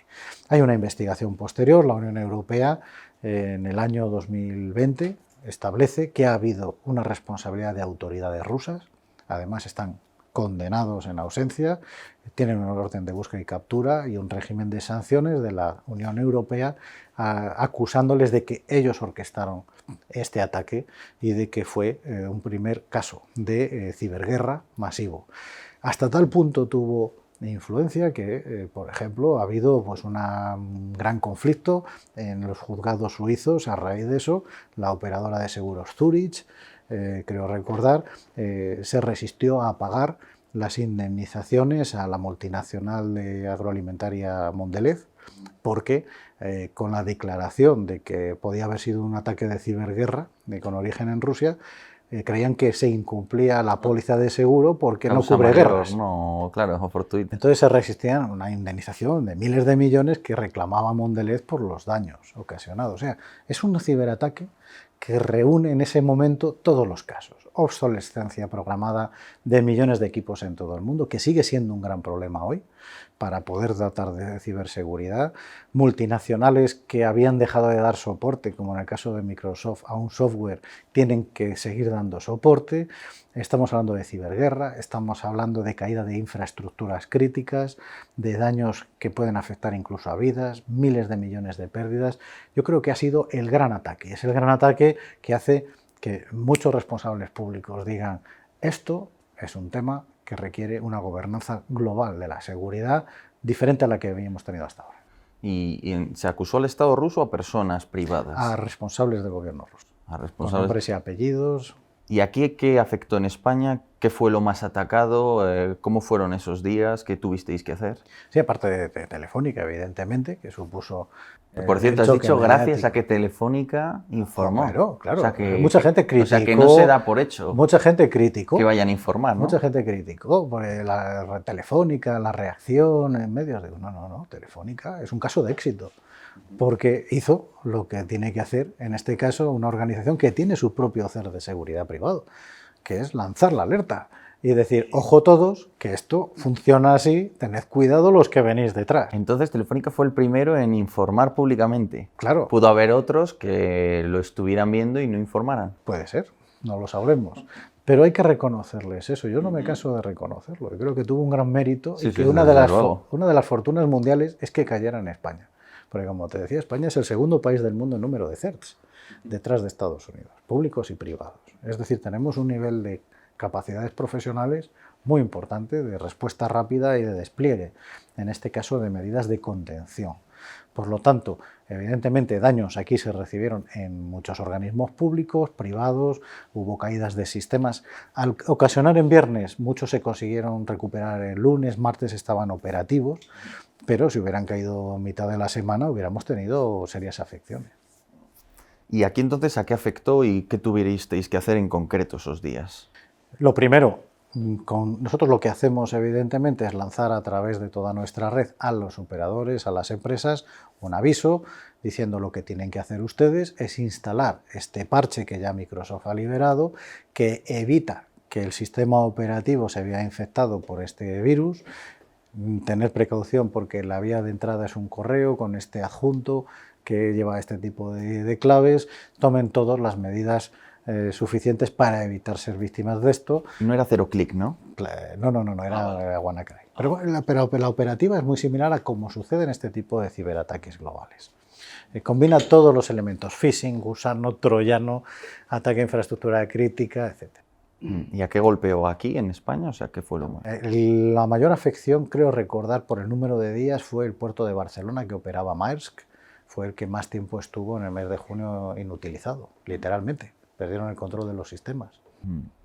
¿Y tiene una estimación de cálculo en pérdidas económicas o incluso humanas que puedan haberse producido? Hay estimaciones, pero evidentemente eso no se sabe. Sabemos que el coste medio de una gran empresa por cada hora que está parada su actividad puede haber un coste medio de 8 millones de euros de pérdidas por indisponibilidad de los servicios.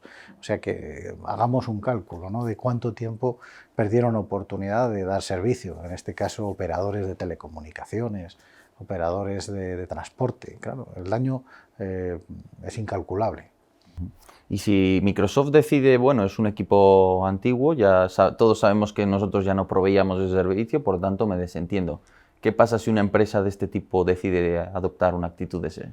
Claro, por eso recibió presiones y hizo esa publicación, pero puede darse el caso de que Microsoft hubiera desaparecido. ¿Y si no hubiera existido Microsoft? ¿Y si no tenemos nadie que haya continuado invirtiendo en desplegar sistemas operativos actualizados? Y estamos hablando de alguien que ya no está dando ese soporte. Por eso es muy importante que entendamos que tiene que haber regulaciones y tienes que tener previsto la continuidad de negocio. Si tú dependes de una tecnología y el fabricante cesa, ¿qué haces con toda esa tecnología, ¿no? Desde luego.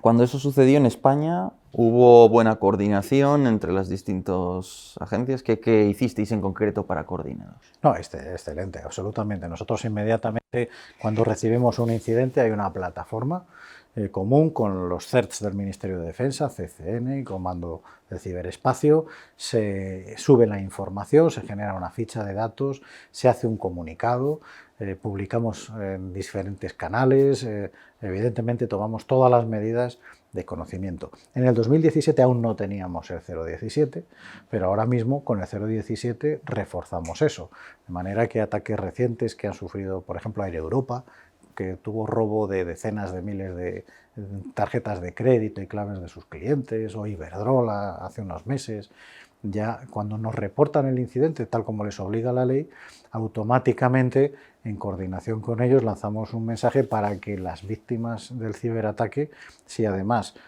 tienen algún tipo de duda, puedan contactar con el 017, que también les apoyamos. Con lo cual, tenemos un nivel de respuesta inmediata y de contención y de mitigación con el proveedor. ¿Y vosotros tenéis capacidades ofensivas, llegado el caso? Es decir... No, nosotros no hacemos actividades ofensivas. Hay CERTs en otros países parecidos al nuestro, también civiles, que reconocen que pueden hacer ese tipo de actividades, pero nosotros no lo haríamos. Somos muy escrupulosos y evidentemente respetamos los marcos del derecho internacional.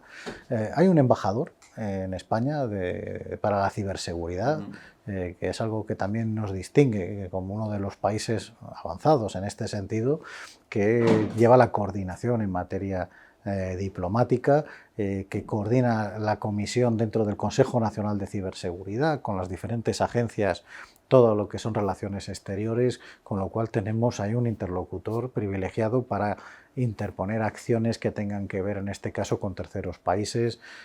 A través de esa coordinación se contacta con las autoridades de los países de origen desde los que recibimos los ataques. Generalmente hay una buena coordinación, salvo algunos países. En Rusia es un caso de muy poca colaboración, nula, desde antes incluso del conflicto con Ucrania, de falta de respuesta de las autoridades en caso de ciberataques. Hablando, veo que hay muchas referencias a la política exterior, ¿no? En la presidencia española de la Unión Europea ha sido prioritario, ¿no? El modelo, digamos, español, toda esta actividad formando a otros centros, ayudando a otros países a tener su propio sector de ciberseguridad. ¿Qué hay de Ucrania? ¿Cómo ha afectado la guerra a un servicio civil como este? Claro, sí, efectivamente, como tú conoces mejor, lo primero que se lanza en un ataque, en una invasión, es intentar eliminar todos los sistemas de esas infraestructuras críticas, ¿no? Tiene sistemas de telecomunicaciones en primer lugar, tanto digitales como físicos. Todo ese ataque a las infraestructuras. ¿Qué es lo que sucede en el caso de Ucrania? Bueno, hay una anticipación en el que los agentes privados tienen un rol fundamental. Hay que destacar la labor de Amazon, que hace una labor de volcado de datos de la administración pública a sus sistemas en remoto, que permite que siga funcionando la administración del país, que sigan cobrando las pensiones las personas mayores, los empleos, los funcionarios, los militares, que siga funcionando la administración es fundamental para que el país no colapse. Hay una empresa de telecomunicaciones que es Starlink, que facilita la continuidad de Internet en un momento en el que los ataques se dirigen a las infraestructuras de telecomunicaciones, y gracias a eso se permite la comunicación y la coordinación de la defensa. Y todo esto es ese elemento disruptivo de cómo lo digital ha cambiado el modus operandi de los conflictos bélicos. Pero además encontramos un país que es muy grande, de un tamaño parecido al de España, con una economía que también se ha modernizado mucho, con una estructura también muy similar de pymes, en sectores muy competitivos, una gran industria agrícola, etcétera, que tiene todo un sistema de digitalización que tiene un nivel bastante avanzado, pero que es especialmente dañado por el conflicto bélico. Y eso afecta, en muchos casos, pues los responsables informáticos van a la guerra, se integran en las Fuerzas Armadas, y hay una necesidad de reforzar el despliegue de capacidades en los operadores. Y ahí es donde el Gobierno de España, a los pocos meses, pues la invasión fue en febrero, en noviembre ya estábamos en coordinación con las autoridades ucranianas, INCIBE ya firmaba los primeros acuerdos de colaboración, de manera que les estamos ayudando en la formación de profesionales de ciberseguridad, en el despliegue de capacidades de respuesta, y especialmente donde ellos han identificado que nosotros teníamos más recorrido a nivel occidental, que era toda esa red dentro de nuestro CERT de soporte a las industrias. Es muy importante que tengas en cuenta que los ciberataques a las redes de la industria, de manufacturas, de producción, son muy diferentes a los tradicionales sistemas informáticos. Es lo que en la jerga llamamos arquitecturas OT, operacionales, tecnologías de operaciones, que no son como las arquitecturas de TI, de tecnologías de la información. Las arquitecturas de tecnologías operacionales no se centran en proteger la seguridad del dato, como sí sucede en la mayoría de las empresas tradicionales, un banco, un colegio, un hospital, sino en la continuidad de los procesos. En este caso, claro, la interrupción de un proceso en una empresa siderúrgica puede suponer un estallido catastrófico que suponga un daño irreparable incluso. Entonces, la protección va sobre los procesos, de ahí lo de tecnologías operacionales. ¿Qué sucede? Tienes que tener identificados las vulnerabilidades y los elementos de riesgo que con un ciberataque pueden suponer una alteración, un tampering, algún tipo de intervención dañina, un sabotaje, una alteración que pueda conducir a un fallo de este tipo en la industria industrial. Eso España, en el 2012 desplegamos el CER de la industria en colaboración con el Ministerio del Interior. Está muy centrado en desplegar redes de colaboración en las fábricas, y es algo que estamos colaborando con la Agencia de Ciberseguridad Ucraniana especialmente para desplegar todo ese sistema de resiliencia, que es fundamental en un ámbito como el que están viviendo de una guerra terrible. ¿Han apoyado concretamente en cosas, en operaciones a Ucrania de alguna manera? ¿Qué vio allí? Porque tengo entendido, ¿no?, que viajó a la propia Ucrania. Sí, sabemos que a raíz de la visita del presidente del gobierno, que fue al día siguiente de tomar posesión de la presidencia española del Consejo de la Unión, a la semana estábamos haciendo una misión del gobierno. Tuve la ocasión de viajar y de visitar allí entre el terreno, la agencia, la situación, cómo tienen desplegado los sistemas, y estábamos en ese momento lanzando las primeras acciones, los primeros grupos de formación. Hemos tenido durante todos estos meses una colaboración muy estrecha, la última ha sido la semana pasada. Hemos tenido los Juegos Internacionales de Ciberguerra organizados por la Unión Internacional de Telecomunicaciones en Chipre, y hemos querido, pues para poner a prueba ese nivel de cooperación, la selección nacional ha competido con la selección ucraniana. Hemos enviado mitad y mitad, y además con un resultado extraordinario. Hemos quedado segundos a nivel internacional y con un equipo de hackers de blancos, en este caso ¿Cómo lo de organizaban? INCIBE con la agencia ucraniana. ¿INCIBE defendía y el CCN atacaba o...? No, agencia ucraniana e INCIBE. Vale, Sí. vale. La agencia ucraniana e Eso era un INCIBE. equipo combinado, ¿quieres Era un decir? equipo combinado con la bandera Vale, de España y entendía de Ucrania juntos, compitiendo en unos simulacros que tienen como objeto precisamente el entrenamiento en temas de hacking ético y de defensa frente a un ataque virtual y con países de todo el mundo, ¿no? Y quisimos ir juntos, precisamente para poner a prueba nuestro nivel ya de cooperación que tenemos con ellos y que nosotros diariamente formamos parte de esa red de vigilancia que coordina el mando conjunto del ciberespacio en España para el dispositivo de Ucrania.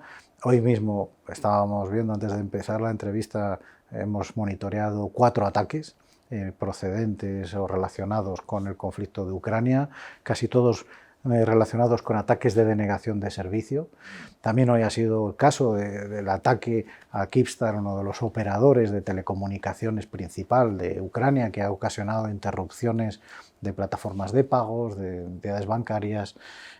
Claro, esto es diariamente la situación de guerra que están viviendo, aparte de que no somos conscientes de la gravedad, porque los medios no pueden reflejar lo que supone ir allí, que es verdaderamente terrible todas las noches, las alarmas antiaéreas, la gente teniendo que refugiarse en refugios durante la estancia allí a la 1 de la mañana, a las 4 de la mañana, además en lo que yo interpreto que es una guerra psicológica, porque hacen sobre todo los ataques con drones de manera nocturna para obligar a la población a vivir en ese nivel de alerta.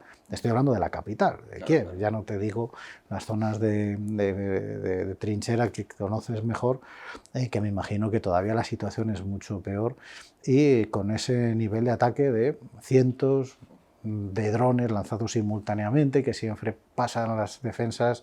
Allí nos explicaban 3 o 4 acaban explotando en términos de cercanía, de proximidad, y sobre todo esa guerra psicológica, ¿no? de provocar una situación permanente de angustia en la población. Ese es el rostro de la guerra real. Los ciberataques repercuten lo mismo, están en permanente tanteo. Los ataques de denegación de servicio, afortunadamente, no son los más dañinos, porque lo que persiguen es saturar servicios normalmente de Internet, dirigiendo cientos de miles de conexiones a través de Internet a una IP, pero claro, ocasionan evidentemente esa sensación de no olvidéis que estamos aquí y que estamos haciendo un ataque persistente, ¿no? Una pequeña pregunta que se me ha quedado en el tintero, simplemente por tener una noción de qué tamaño tiene cada una de las organizaciones. Ahora mismo, entre INCIBE, CCN y Mando de Ciberdefensa, ¿cuál intuitivamente o aproximadamente es la más grande de todas en cuanto a personal y medios económicos? ¿Cómo está ese panorama, simplemente? Por tener una noción. De manera pública, las inversiones aparecen en la Estrategia Nacional de Seguridad y en la Agenda Digital para España, pero van desagregadas. Alguna vez hemos hecho el ejercicio de compararnos en el Consejo Nacional de Ciberseguridad, ¿no? El Reino Unido, Francia, que llevan cifras más agregadas por esas agencias únicas, y más o menos estamos ahí, en un presupuesto similar al que puedan tener Reino Unido, Francia, agregando todos los presupuestos y todas las capacidades. ¿O en total? En total. INCIBE, como tal, tiene una estructura muy similar a la que tienen las otras agencias en cuanto que hay personal de plantilla, pero luego hay personal que es subcontratado, que son de proveedores, que trabajan en puestos también claves.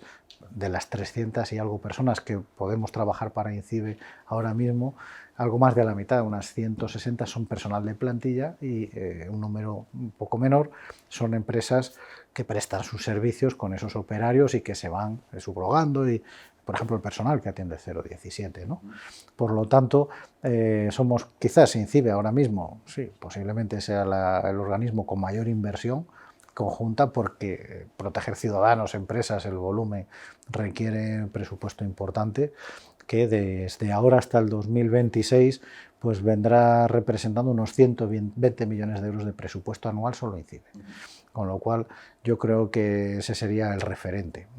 Es difícil hacer la agregación, a esto súmale comunidades autónomas, agencias regionales, hay un sistema de ciberseguridad en la administración pues al nivel del que podamos tener esos 5 grandes países que hay en la Unión Europea. ¿Y entre el CCN y el Mando de Ciberdefensa tiene alguna noción de cuál es más grande o no? No sabría decirlo ahora mismo.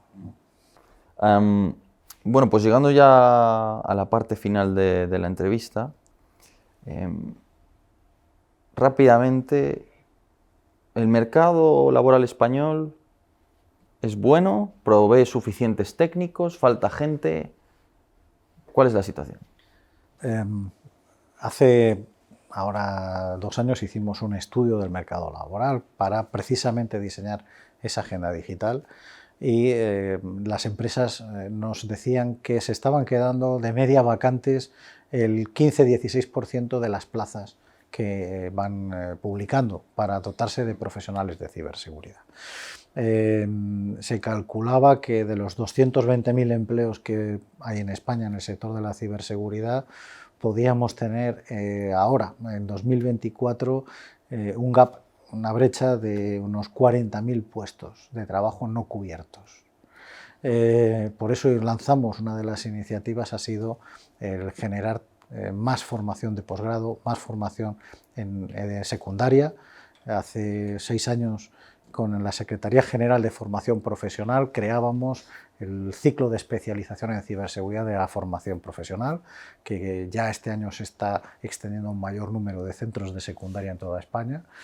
Y estamos impulsando pues, que en 2024 haya 11.000 plazas de formación de ciberseguridad a través de toda una red de oferta con universidades, con centros de formación, también con empresas. El objetivo de la agenda digital es que de esas 40.000 plazas no cubiertas por el mercado, que la inversión pública asegure la oferta de 20.000 y que el resto sea por el efecto inducido de la inversión privada. Y es el programa más ambicioso de Europa en términos de refuerzo del mercado laboral. Es un mercado laboral complicado, principalmente porque la participación femenina es muy baja, esa es la principal razón del gap. Tenemos un 25-26% de media de empleos cubiertos por mujeres en el sector, pero necesitamos incrementar que haya más mujeres con estos perfiles. Afortunadamente en estos últimos 4 o 5 años está creciendo el número de mujeres matriculadas en ingenierías, en ciclos de formación profesional tecnológicos, han subido con más de un 5% la matrícula y esperamos que en 2 o 3 años vayamos consiguiendo más candidatos interesados en un sector que tiene un 85% más de salario del salario medio en España, de la industria, que aproximadamente está en torno a los 1.800, 1.900 euros al año, al mes, por persona. Entonces, claro, estamos hablando de un sector muy atractivo salarialmente, con muchas oportunidades de crecimiento profesional, pero donde tenemos que invertir mucho más en formar profesionales y reciclar profesionales, que es lo que muchas empresas están haciendo. Sacar profesionales de departamentos de tecnologías de la información y reciclarlos a profesionales de la ciberseguridad. Así que ya sabéis, si queréis ir a un sector en el que hay trabajo y un sector además bien remunerado y además relacionado con la tecnología, lo cual siempre es bueno incluso para nuestro país, pues este es un sector bastante adecuado. Para ir concluyendo la entrevista, ¿esperáis algún gran salto tecnológico en los próximos años, algo que cambie los riesgos en materia de ciberseguridad? Recuerdo, me viene a la mente, por ejemplo, ahora también aquella, bueno, fue muy polémico el asunto, ¿no?, de la New IP de China y no sé qué. ¿Va a haber algún cambio importante o prevéis que hay algún cambio importante en la estructura de Internet mundial? ¿Cómo veis el futuro en ese sentido? ¿Qué retos aguardan? Los principales retos ahora mismo son la inteligencia artificial accesible, que evidentemente multiplica la capacidad de productividad también de los malos para desplegar sistemas de ataque mucho más masivos y sistemáticos. Los nuevos softwares maliciosos, por ejemplo, los que generan zombies, para poder luego lanzar esos ataques de denegación de servicio.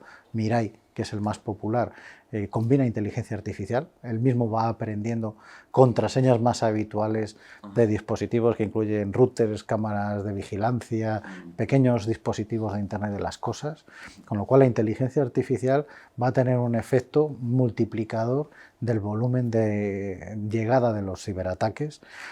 Por supuesto, Internet de las cosas.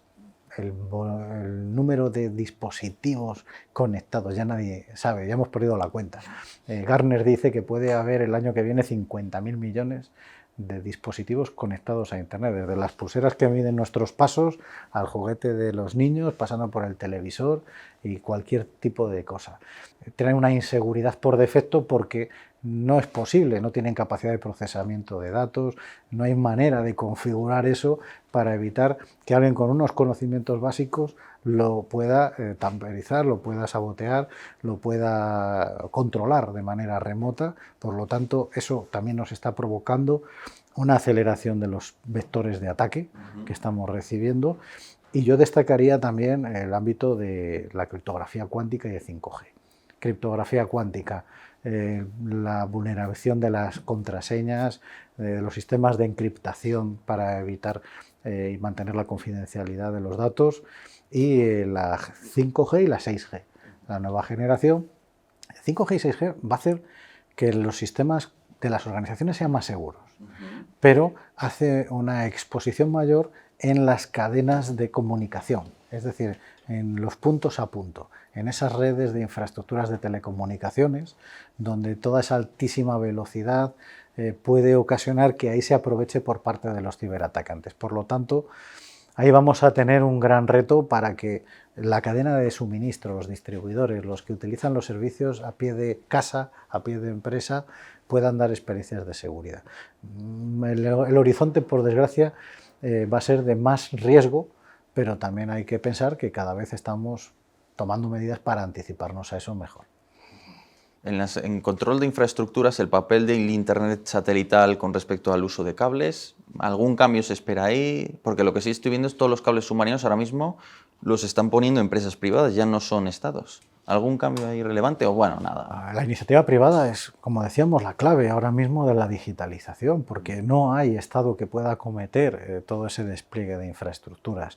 Un ejemplo es que la Secretaría de Estado de Telecomunicaciones, en nuestro ministerio, el pasado marzo, creaba una Subdirección General de Integridad, que es una subdirección general que lleva esa capa de la ciberseguridad, que es que efectivamente la integridad de las comunicaciones se gestione de una manera adecuada, porque es una infraestructura crítica. O sea, yo creo que estamos viendo cómo todo ese sistema de infraestructuras submarinas, que van a seguir creciendo, tienen una prioridad absoluta en el despliegue de capas de seguridad. Y ojo, lo importante no es la infraestructura en sí, que tiene sus riesgos, también híbridos, como hemos visto recientemente con los sabotajes submarinos, sino sobre todo toda esa cadena de empresas, de pymes, de proveedores que van a acceder a los data centers, que a su vez están conectados a esas autopistas de datos. Y ahí tenemos que tener sistemas de gestión del dato seguros, porque ahí es donde está la punta de vulnerabilidad de todo el sistema, no en la infraestructura, sino en el usuario de la infraestructura. Hay proyectos como 1070, el cable submarino del corredor mediterráneo, los proyectos de infraestructuras que estamos viendo que se están promoviendo hacia América, hacia África. España está llamada a tener un papel preponderante porque el Mediterráneo es un lugar estratégico ahora mismo para la nueva generación de empresas digitales en África y en Asia, con Europa. Bueno, pues me gustaría poder seguir unas cuantas horas acosándole a preguntas, pero yo creo que hasta aquí ya ha sido suficiente. Muchísimas gracias por atendernos y por tener esta entrevista. Y simplemente me preguntaba si hay algo más que quiera añadir o algún otro tema que le gustaría tocar. No, yo agradecerte a ti y a tus seguidores pues, que hayáis recibido a un organismo que es el Instituto Nacional de Ciberseguridad, donde hay muchos que somos seguidores, como vosotros. Es muy importante la labor que hacéis en este tipo de canales, porque para nosotros también es muy importante saber qué opina la gente, cuáles son los debates, cuáles son los temas que preocupan, esta interacción que facilitas generosamente también a los trolls. Es muy importante que sepamos también gestionar la información, y yo creo que esto es un ejemplo también de madurez digital, que podamos hablar fuera de las tradicionales revistas, de los espacios de los medios de comunicación de masas, donde hay gente con curiosidades, con inquietudes, con reflexión, comparten, opinan, cuestionan, critican. De verdad que para los responsables públicos yo dedico buena parte de mi actividad de ocio pues también a ver, oye, pues están teniendo una perspectiva que enriquece también lo que a lo mejor los profesionales intentamos hacer desde otra. Por lo tanto, animaros y que de verdad que estáis haciendo todos, también los que intervienen y los que contribuyen también al sostenimiento de estos canales, a que tengamos un país que de verdad somos un país líder a nivel mundial en industrias como la defensa, en industrias como la seguridad, en un país que está aportando mucho a nivel de foros internacionales, que tiene una estrategia que es ejemplar y que es fruto de todos, del sector público, del sector privado, de los partidos. Tenemos que estar muy orgullosos y quitarnos los complejos. Yo creo que tenemos que mantener ese nivel de visibilidad que nos dais. Bueno, muchísimas gracias y gracias por habernos atendido, por esta entrevista tan interesante. Muchísimas gracias. Gracias, Yago.